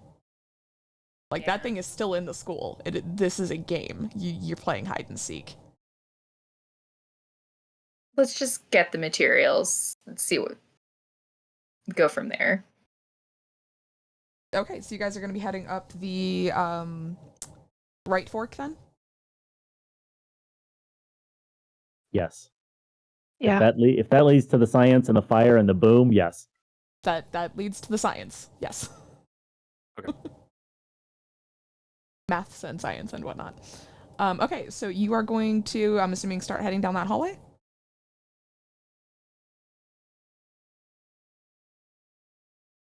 Yep. Yes. Okay, cool. Okay. I'm saying nods. Okay, so as you start sort of heading up that hallway, you notice that in front of the lockers are a solid line, like along the entirety of the lockers, of sort of robed and hooded figures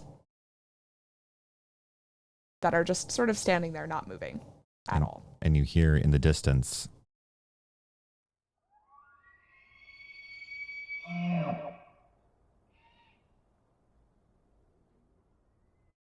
I don't know if you heard that, but yes. Yeah, did the sound effect come through? Heard Okay. that. Heard that. Yep. Right. Can we see if there are robed figures on the other hallway?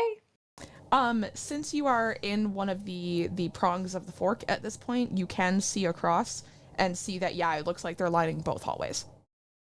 Great. What about the handle? You wouldn't be able to see that from here. Okay.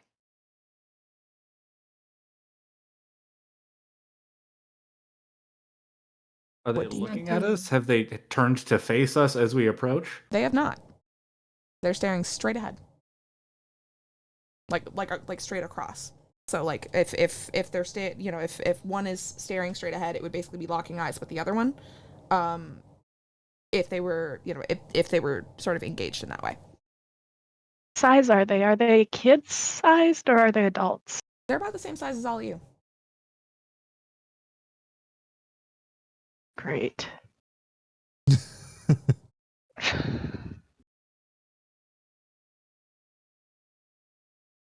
The color of their robes is a little bit varied, but you notice that there are black triangles over the cowls that obscure their faces. You know, if we really wanted to hide,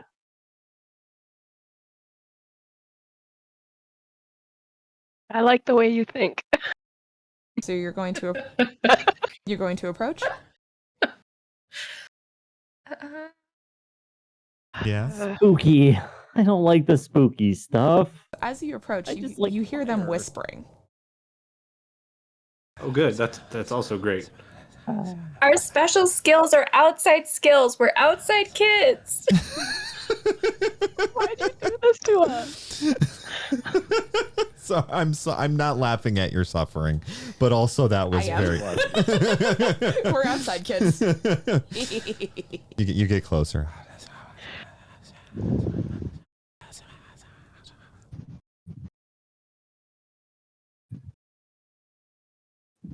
I know I had this idea, but it's remarkably bad and getting worse. Can we back off and if there's like other You can. Yeah. other things like down the handle part of the hallway since Yeah. or at least see if there's people back there. Yeah, and the direction that you saw Jonathan get dragged is sort of the far end of the left fork. Okay, I wanna go check out like the not fork part of the school. Okay. Are you going together or are you splitting up? Stick together. Okay. Now, I want to be clear. I am not giving pressure either way. Yeah. This is not going to be one of those things where like splitting the party will get you all killed. Correct. It'll Okay. only get half the party killed. Yeah. Yeah. No. No. But yeah, we should stick together for now. So if we're going down the handle, we should go and not hang around listening to weird whispers. Okay. Or weird mooses. It sounds a little closer than it did before. Fantastic. So you're heading down the handle? Well, we just want to see if they're the robed figures down There the are. handle or not. Okay. So Okay. what if this is Jack's suggestion? What if we go out the window and try to track them from outside the building? Oh yeah. We could go through the window to get to the science, maybe? Yeah. You do recall that there are like in the science rooms and in some of the language and history rooms in the opposite fork, there are actually doors that lead to the outdoors. There's sort of this little courtyard in between the two prongs. Jack, your mic is not picking you up occasionally. I didn't hear what you said. Okay. Let's do that. Okay. You will Use it and go around the outside. Okay, you will have to pass the robed figures in the science wing to get to those doors, though. But at no point have they reacted to you. Yeah, why aren't we going out the window? Oh, you're okay. We're going back into the principal's office and out the window. Right. Okay. And then look, as we go along the outside of the building, we're looking in the windows. Yeah. I see. Okay. In that case, so we are all agreed that y'all are going out the window? All right. Yeah, I guess so. Okay. Who is going to lead the charge out the window?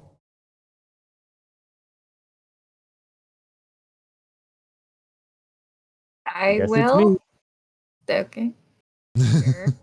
Okay, so Jimmy, in that case, I mean, is going to lead a group action for Streetwise, because he is going to be the best at getting out windows. So would anyone like to assist Jimmy in getting folks out the window? Yes, I'll assist. Okay. Okay, so Jimmy, you are going to roll Streetwise with an additional 1d6 because of Jack's help. So I've got 3. Yep. Okay. I just want to make sure before I roll dice. Yep. Yep. You're good. Excellent. Roll some dice. You Oh, managed that to get wasn't the out. roll. Oh, okay. Oh, okay. 5. The 5 is still good enough. 5. You get everyone out quickly and quietly. So you are out of the building at this point. Camouflaged. There are there's a decent amount of shrubbery and things like that in that sort of courtyard in between the prongs. It's not so much that it's like well kept and manicured, it's more that like no one's bothered. So there's a lot of like overgrown grass, things like that. The bushes aren't well kept or anything like that. Basically all the effort that goes into the maintaining the outside of the school to make it look nice for the folks in the bougie neighborhood. They can't see this part, so the like if something needs to be deprioritized, it's this area. Jack's internal gardening skills are graded against. This would get under your skin. Yeah. Like that bush needs chopped back. What are you doing? Why hasn't that bush been pruned? This tree obviously has an infestation of some kind of beetle. Like, what are you doing with your lives? Come on. Inside the school, you hear this.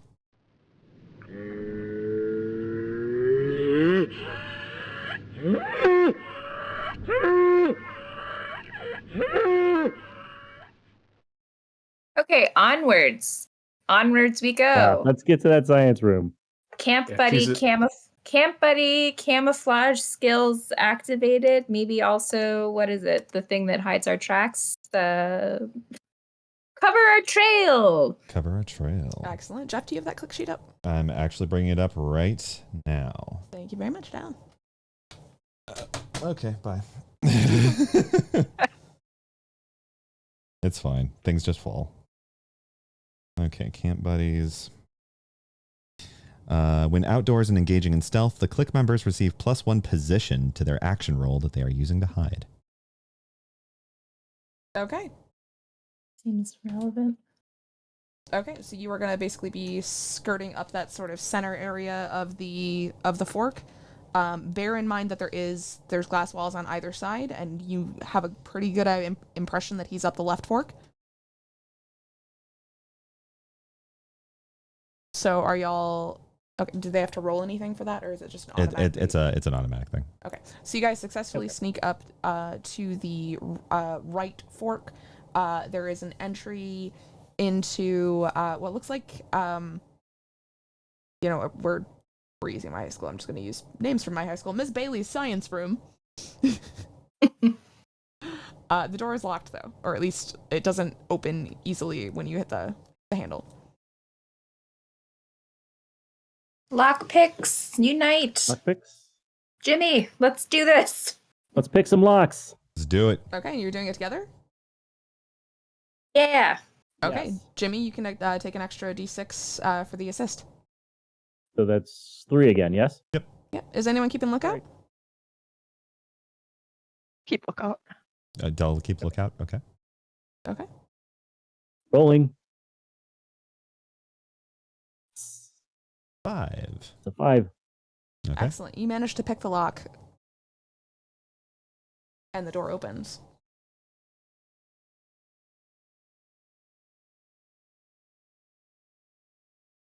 Carefully poke my head inside. Okay. Things don't appear to be amiss in here. It just seems like chairs stacked comfortably on the tables. Lights are dim, but not out. Just the way that the room usually is at the end of the day.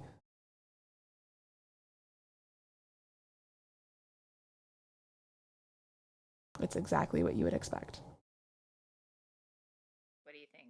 Looks good? I'm sorry? I turn to my friends and say, what do you think? Looks good? Let's go. Okay.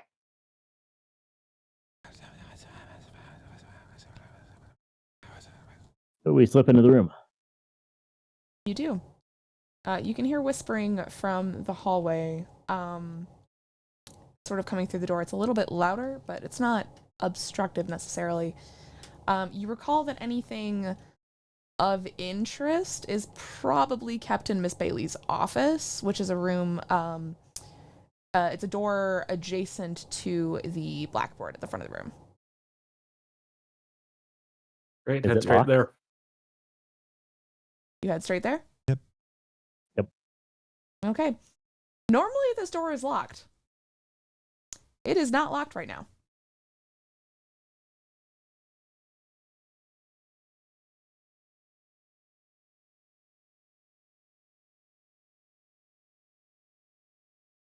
Okay. All right. I opened the door. There's a taller robed figure in here. Oh no. Oh, yeah. Yep. Adult size. Yeah. Whispering. It doesn't respond to you when you go in. It's just sort of staring ahead. Non-responsive like the others. Just whispering. They haven't done anything to try to stop us yet. I say just find the materials, whatever we're looking for, grab it. Out of curiosity, is the mask the same?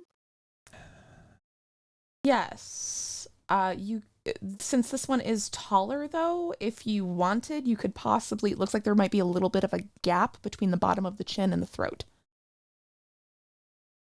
Depending how close you want to get to this thing. Between the bottom of the chin and the throat. Right. Yep. So like if it's we could look into kind of Yes. thing. Yeah. You can. Okay.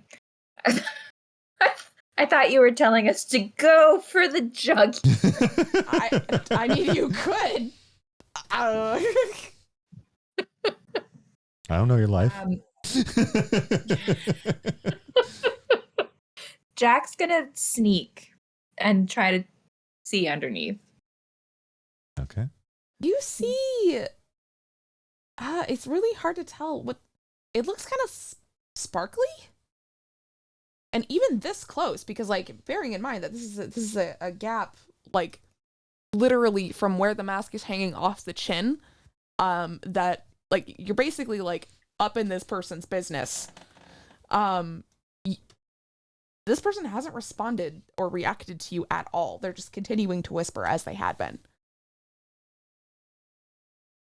And like you can sort of see up there, and it doesn't quite look right. Like it looks like the curvature of a neck, but the texture of the skin is slightly off. It's hard to tell because it's in such shadow. It's pretty dark. So there's a hood and a mask. It's so there's the hood of the robes, and then there's like not plastic, cloth, like it's draped over the Yeah. face, like a veil. yeah, veil rather than mask. I apologize. Can I pull the veil? You can. Yeah. Would you like to? I would like to pull the veil. Okay. You see, this is Miss Bailey, but it's not. It looks like it's crushed glass almost for the skin. It's sort of vaguely sparkly, like everything has sort of a coating of diamond dust. And Like she's a just vampire. crunchier than that. But she is just staring straight ahead, and her mouth is going nonstop. She's just whispering endlessly. But she's not looking at you at all. She is just staring straight ahead, 1,000-yard stare, non-responsive to what's going on around her.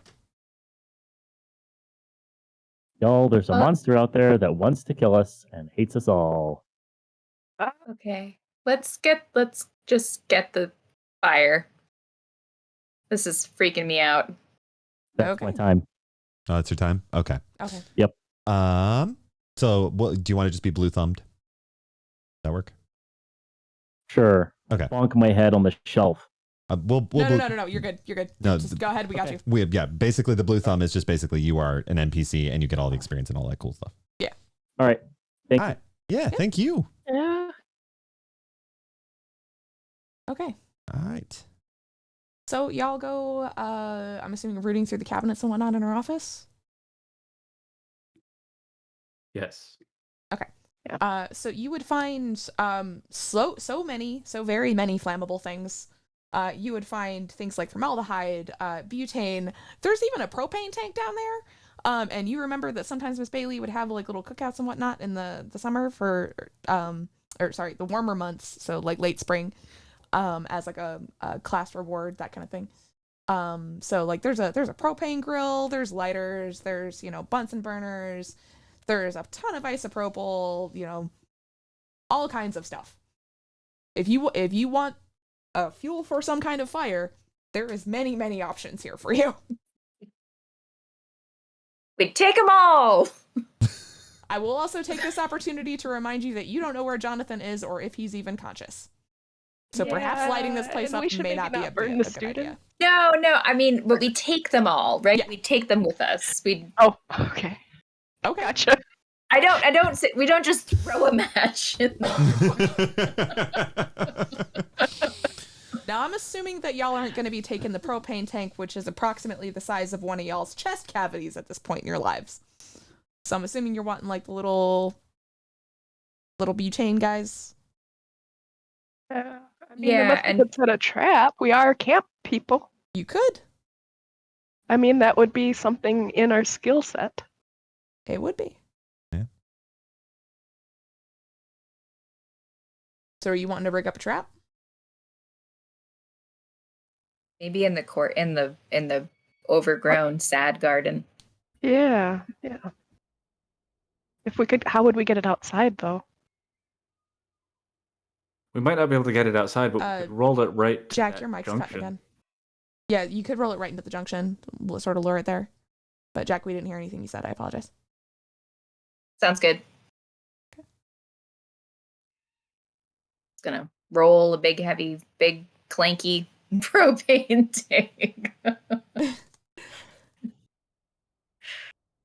If we see it coming, we push it farther ahead and shoot at it.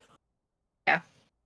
And Jack's gonna make some beaker, like combustible throwing devices, like with some of the fuel. Okay, you hear a crackle from around your waist. Your walkie-talkie's active, and it's Ellie going, "He's coming, he's coming. You need to hide. He's by the principal's office. You need to go."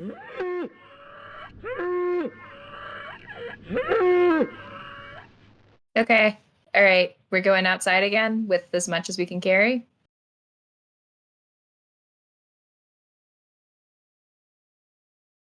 Is that what you want to do? Is he coming towards, like, can we hear him if he's coming towards us from the principal's office? The principal's office is at the junction, right? Yep.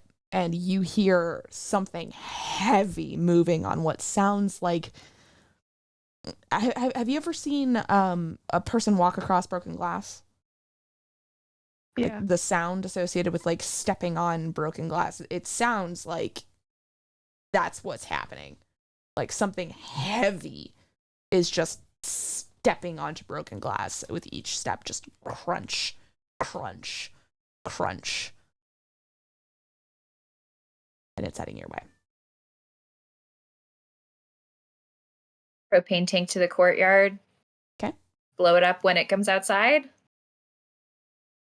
That's an A option. good option to me. You gonna rig up a Yeah. tripwire or something like that? Or you got some kind of... Or are you just gonna straight up huck a burning propane tank at this guy?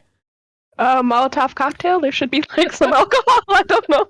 Can we do that with a propane tank? I mean, there's a bunch of cleaning rags and stuff. I don't think propane's gonna be what you want for that, because propane is a clean burning gas. Fair. You want propane accessories. Isopropyl alcohol is not a propane accessory, Hank. Okay, so I'm gonna say that these pyromaniac camp kids know the right kind of concoction, even though I don't. So I'm gonna say that we know how to, I don't know, how to rig these things up and in the most efficient and terrifying manner. Okay, so this is an instance where the characters have more skill in this than the players. That is totally okay. Yeah. So I am going to ask for a group action associated with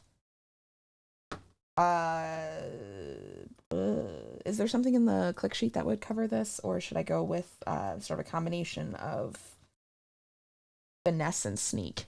Use finesse and sneak. Okay. Actually, you know what? I think just general streetwise is going to be the thing. So Actually, you know what? Let's make it a little bit finessey, because this is a really hard thing to do. So Can I use my survival manual to help? oh, you could. You could. You could. You absolutely could. So who all is helping with the rigging, and is someone sort of hanging back to keep watch? I'll hang back to keep watch, because just Alright. in case, I can maybe slow them down with the squirt gun thing. I'm still curious to see what happens with that. Okay, Alright. so Della's hanging back.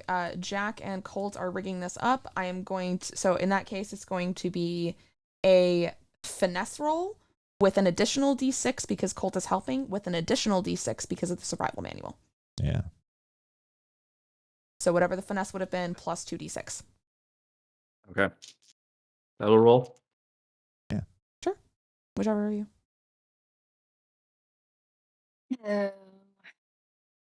Three. 3? Okay. I rolled so well last time. It had to be balanced.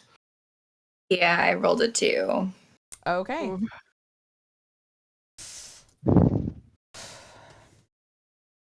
One Can I moment. retroactively push myself, or does that not how it works? Actually, you know what? If you have a good idea for a flashback right now, that would help you. Now would be good. Now would be the time. Now would be you can burn some stress depending on what the flashback is. Yeah, depending what your aim is for the flashback, like what are you going for? Yeah. And if you need us to explain what the flashback is, we can also do that too. Yeah. Could Yeah. you? Sure. Fresh from you? Yes, of course, of course. So a flashback. Have you ever seen the show like Leverage, right? Where they're in a spot of trouble. Things are really okay. Well, they're in a spot of trouble. It's a bunch of heists. they're trying to figure out how to get out of it. There will be a smash cut to something they prepared before that.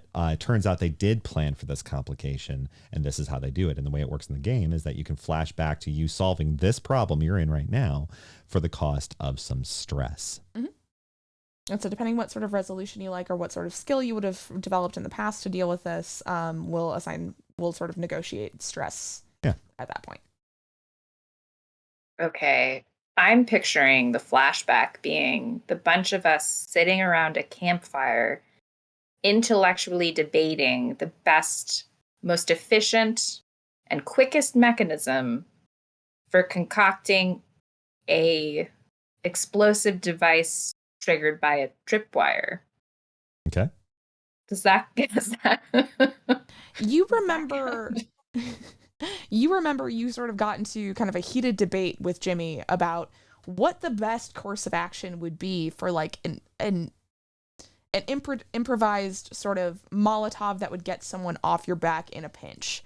And Jimmy was very much of the opinion that involving some kind of shrapnel was extremely helpful. And what he sort of presented was that putting a couple of handfuls of like gravel or like small rocks, pebbles, things like that would add some additional punch if it was really needed. I'm picturing there are pebbles in the courtyard. There sure are. Yeah. There's like a path with actually some sharp crushed up granite. It was meant to be sort of like an aesthetic thing, but at this point it's more weeds than anything else. You can just sort of see the vague outline of this sort of silvery stream of crushed white gravel. Grass to be burning? For that one, I'm gonna say 2. Okay. Because this isn't something that you could specifically prepare ahead of time. And also, we didn't assign stress when when y'all just lost 6 hours. So go ahead and take 2. Yeah. Any other flashback moments? Or is that just a collective flashback? That's I'm gonna say that's a collective flashback. Yeah. And like maybe you were all like sort of discussing as you went, and like maybe Dell called over her shoulder like, "Hey, didn't Jimmy say something about gravel?" And like you sort of worked together to sort of remember, because you were like, "Oh man, I feel like Jimmy and I talked about this," and you sort of pieced together what the conversation had been. Okay. So I'm gonna have you roll again with an additional 2d6. Let's do it.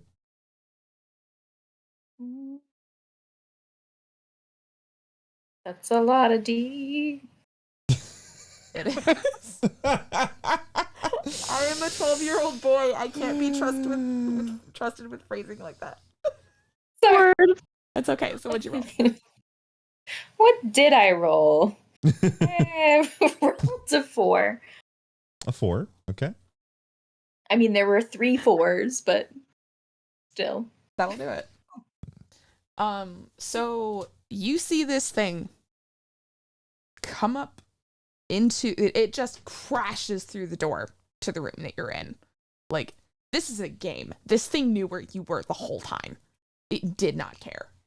And it just sort of crashes through the door into Miss Bailey's room and sees you guys. And this thing, like, now that you have a better look at it, because you know there's moonlight coming in from the courtyard and everything, this thing, it's sort of made up. Its skin all over looks like that sort of crushed glass, like that Miss Bailey looked like, on kind of a black, like a matte black behind it. And its antlers are sort of, they're sort of antlers only in the loosest sense. It looks like they're made of glass that's been sort of growing and sort of crystalline, but not quite. And it's it's like, what if you made a fawn out of an elk and a person? Like, this thing is mismatched. This thing is it shouldn't exist. Can we And see John? Oh, you don't. okay. Have we built the thing yet? It crashed through the door right as you finished. So you guys are sitting out in this courtyard, just having done this. You kind of like throw yourself, like I'm sort of picturing you guys like throwing yourselves away from the situation, like just sort of like standing and backing up, and you just see it. You're not really sure how you know that it's smiling, because how does a deer smile, right?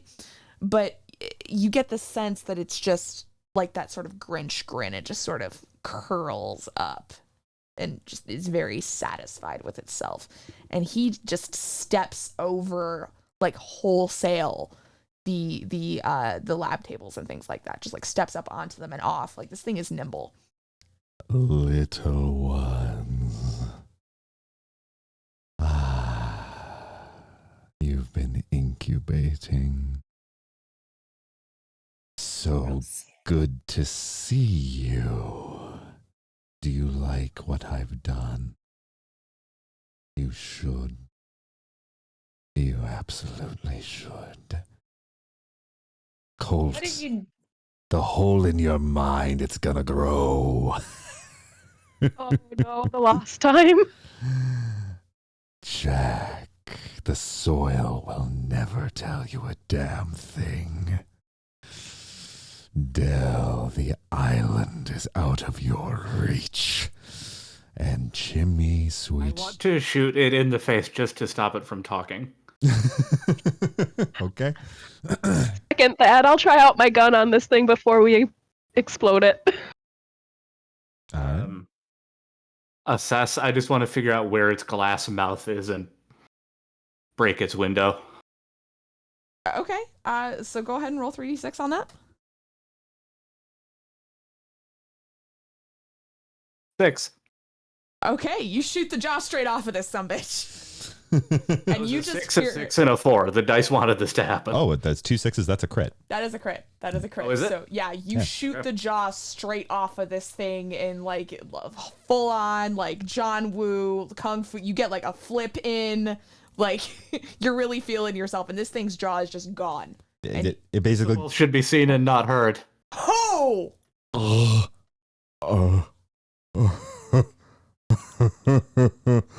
And then I want to move so that the trap that we've rigged up is between me and it, so that when it inevitably charges at me, Yeah, I sort of viewed y'all setting up like a tripwire across the door to the outside courtyard. Yeah, I want to make sure that when he charges, he crosses it. Okay, so you're gonna like run back out and like on that crit, I'm just gonna give it to you. You manage to space your steps such that he gets no hint that there's a tripwire there. You just manage to space it so perfectly that like each leap or each step was more like a leap than not. So nothing weird. Like he has no idea. But you do see sort of from behind him the figures from the hallway sort of shuffling in. And Miss Bailey sort of shuffling out of her office, or the thing that looks like Miss Bailey,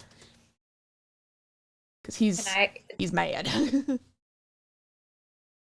Can I tell Dell just to hold on a second with the squirt gun?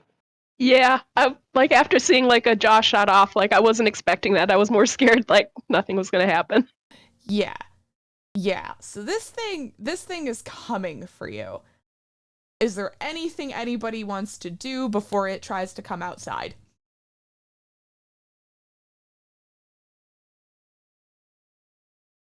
Okay. So I'm kind of looking forward to it going up in flames, hopefully. So that's yeah. So it steps across the threshold, hits the wire, and explodes. Thousands of pieces of glass go flying. And I'm actually going to need a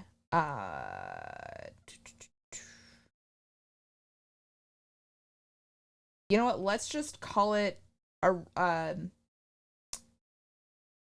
a recognition or streetwise, whichever you want to call it, whichever works better for you or makes more sense to your character, a resistance roll against harm because of the shrapnel.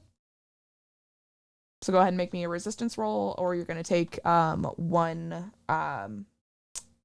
level of harm. So it was its own shrapnel. Yes. Yes. After all. Yes.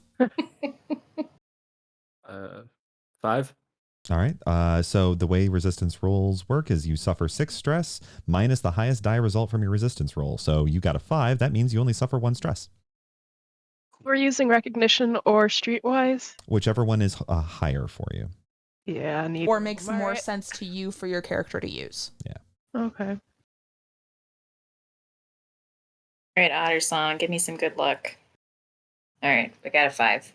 All right. So 1 stress. You just got nicked on the cheek.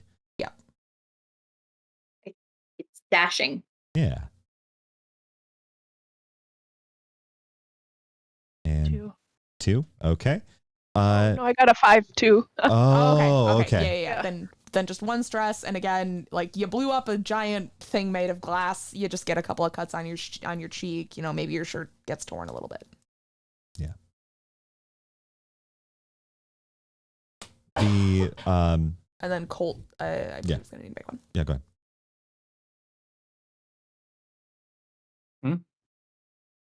Did you make a resistance roll? Yeah, he got the 5. Oh yes. Okay, my bad. So I'm gonna insert here the shrapnel of the corpse. You see there is a misshapen one of its 3 faces is still intact. It's the monstrous one. It almost looks like someone took an old woodcut face from like an Albrecht Dürer and like smoothed it over with putty. And it looks at you and goes, remarkably blunt, but I appreciate the efficiency. I've always been about efficiency. But here's the thing.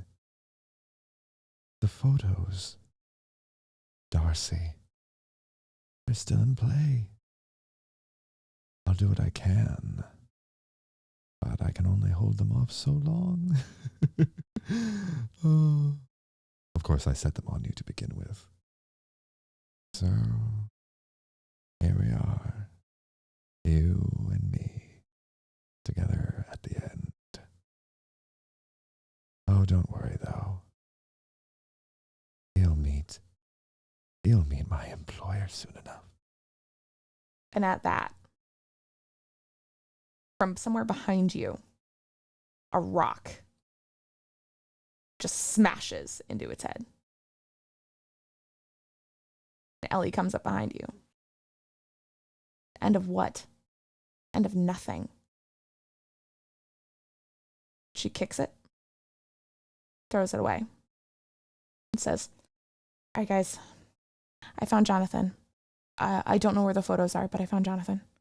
We can get him out, Yeah, but I the can't lift him on photos. my own. Sorry. Oh, Jess has the Oh, photos. wow. Oh, yeah. Yeah, I took them because Yep. Jimmy threatened to burn them, so I'm like, yeah, we're not gonna.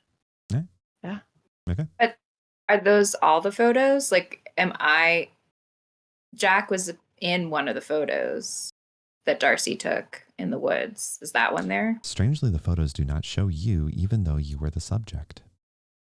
They don't. What?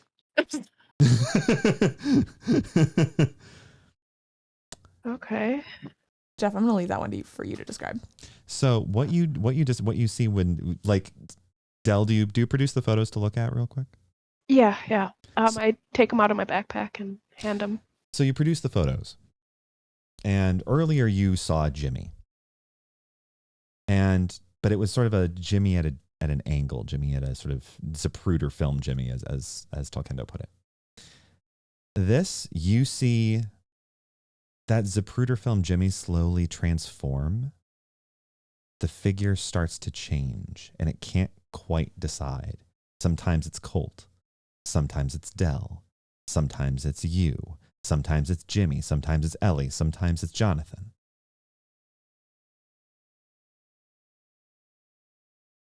Not good. It's like it's trying to find purchase on what story it wants to tell, and it can't. I want to ask Darcy about her camera.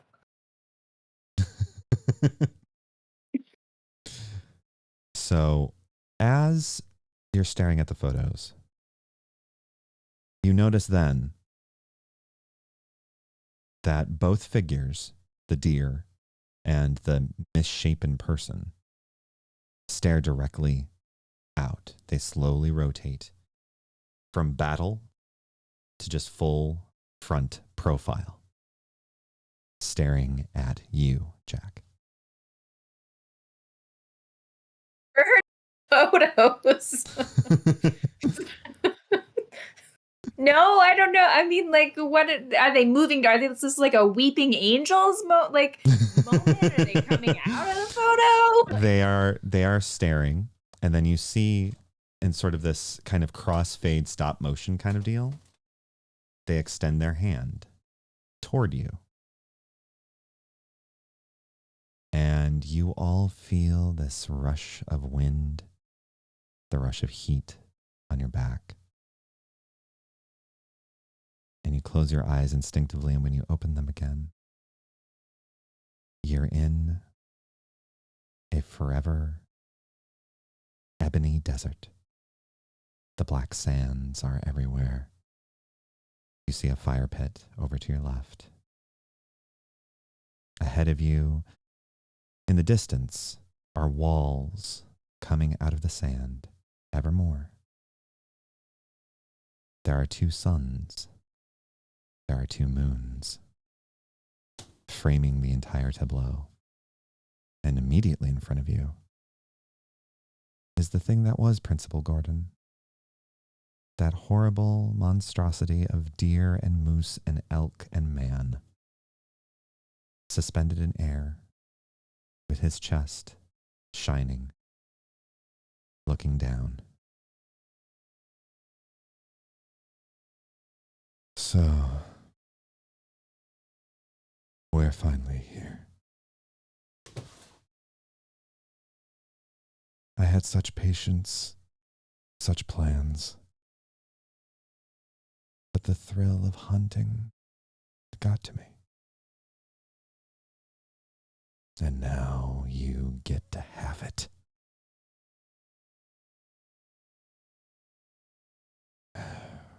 It's not fair. What? Talk too much, you startle your prey. I know. I just missed the old hunts. I'm getting older and younger at the same time. But now I don't have to worry about that, do I? Treat it well, little ones. It'll devour you, and you'll love it. He sinks to the ground, and his chest opens as if it were a porcelain and glass flower blooming. And what you see coming out is on the stream right now. You see this card. Looks like a tarot card. At the bottom, it says the word Wordlash. Wordlash gives you a feeling of deep disorientation, like you've missed something, like somehow your story is no longer somehow out of your control, that somehow someone has hijacked everything you are and is now playing with it in the most reckless way. It is that feeling you got as a kid when someone would steal your toy and then throw it across the yard, only with your life. Here, there is also temptation, though. For in Wordlash, in this moment, you feel like all of the regrets of your own story all of the ways that you could have changed. All that editing power is suddenly there. All of that power to be a new story and to change the way that stories work. And no matter how messy, no matter how inept, this has all of that and so much more.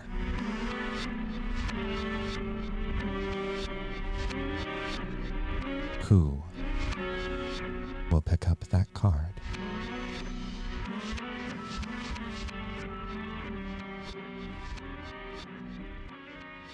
Jack picks up the card.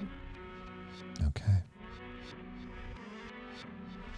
Jack, you feel everything I've just described. Feel the limitless, exhilarating freedom of a million stories suddenly enter your soul. The very movement of your being is now permeating with the possibility of story. And it is intoxicating and terrifying at the same time.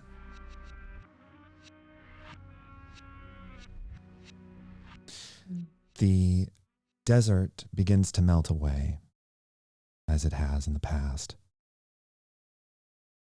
As it's melting, as you're beginning to get a sense the smell of the school is slowly coming back to you. As you're doing that, all of a sudden, it's almost like if you've ever been in a car that stops suddenly, you feel this arresting movement.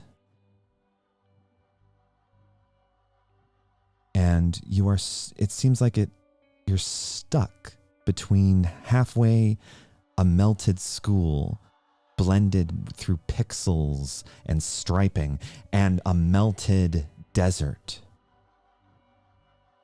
The suns are corrupt, the moons are digital trash, everything is scrambled. And stepping out from one of the walls in the distance that is now flickering as if it were a monitor failing, out comes an immense figure, dressed in a purple, tight-fitting robe, gold sashes, a broad-brimmed hat, and a plague doctor mask. It comes up, and when it comes up to you, it is towering. It leans down forward, and you can just barely detect some kind of smile. I extend gratitude variables. Your iteration has convenienced our way of efficiency. Your marrow is precious,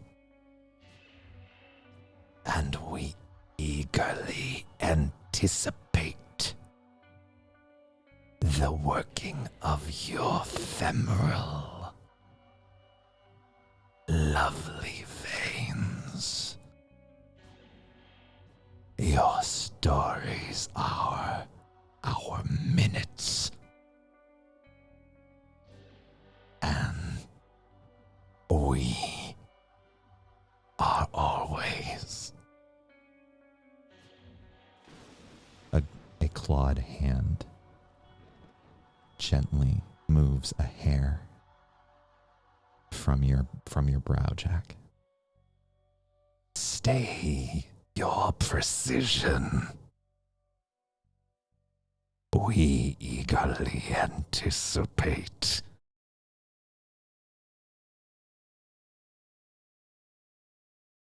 And now, you're back in the high school.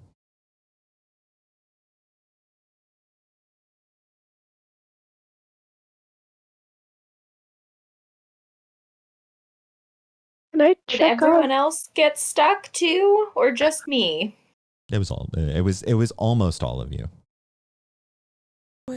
What happened? We came back from the desert and you guys weren't.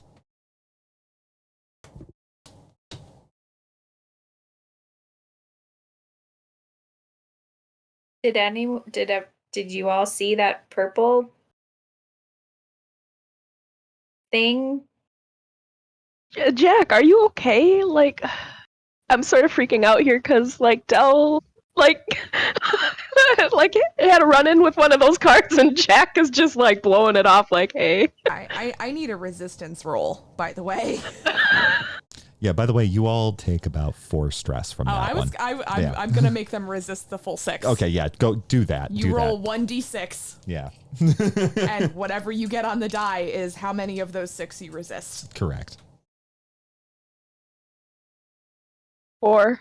Oh my god. Oh my god. Colt has no shit to Colt give. is He like, has no okay, time for whatever. this. He's like, whatever. Shut up, you beaky bastard. We got shit to do. Where's Jonathan? I don't like these like virtual die. I'm gonna get my Yeah, that's fine. That's fair. And Dal, you said you rolled a 4? Yep. Okay, so you're gonna take 2 stress because that was a lot. Yeah. shiny and they make me feel nice. That's fine. Tiny and they make me feel nice. I love that. Yeah. You know, you get a +1 effect because they're Only tiny. 3, but all right, 3 stress. You know what? You're gonna take 2. You're gonna take 2 because tiny and they make you feel good. I'm gonna give you a +1 bonus. Yeah. Yeah. You got up and you went and got the better dice. That counts for something. Yes. Yeah, no, not okay. Not okay, Del. Jack's not doing okay. Yeah. But could be worse, I suppose. How are you? How is everyone else? Stumbling into the room comes Purple thing? comes Jonathan. Oh, good, you're alive. Oh my god. Good, you're alive. Oh. 5. Oh, dude. You need to sit down. Your head was bleeding. He is covered in blood. He is absolutely covered in You blood. were unconscious for I don't know. You need to sit. Yep. Did what happened? Oh my god, this is going to be so much to explain. By the way, all of the whispering figures, when that thing exploded, they also exploded. Oh. So everything is just broken glass everywhere forever. So they weren't real. Nope. So you could have set the school on fire. And I mean, if you wanted to cook the secretary who seems to be on your side. All right, I'm yeah. gonna take a quick lay down. All right, you guys, you're good kids, future leaders. Take a We nap should, and like, help him. Help him. Gladys. Gladys used to be a nurse. We can go back into the principal's office and call Gladys. Okay, let's do that. Yeah. All right, and from there, unless anyone has any final actions, we can close it with the kids getting to the office. Unless you have another scene you wanna. Yeah. Okay. No, just Ellie was not with them for the purple thing. It's true. Everything just sort of stopped for her for a minute. Yeah. Let's fill Ellie in on the Yeah. purple thing. Go ahead, fill in. What did you guys hear it say? I just, like, pat your head. So you didn't hear what it said? It said words. The words Wait, what did it look like? big, purple with golds, and a big hat and a plague mask. All of the blood drains out of Ellie's face.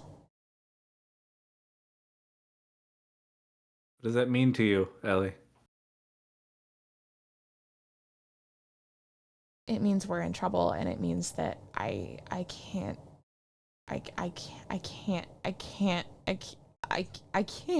And she just takes off for the hideout. Really?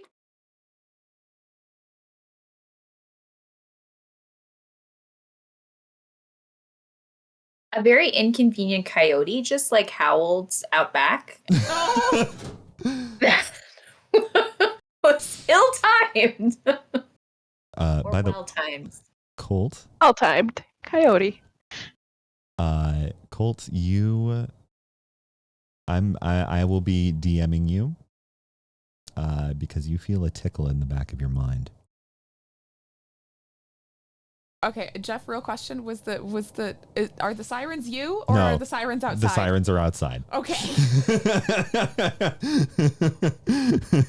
So like, don't troll the co-DM, just tell me. Yeah.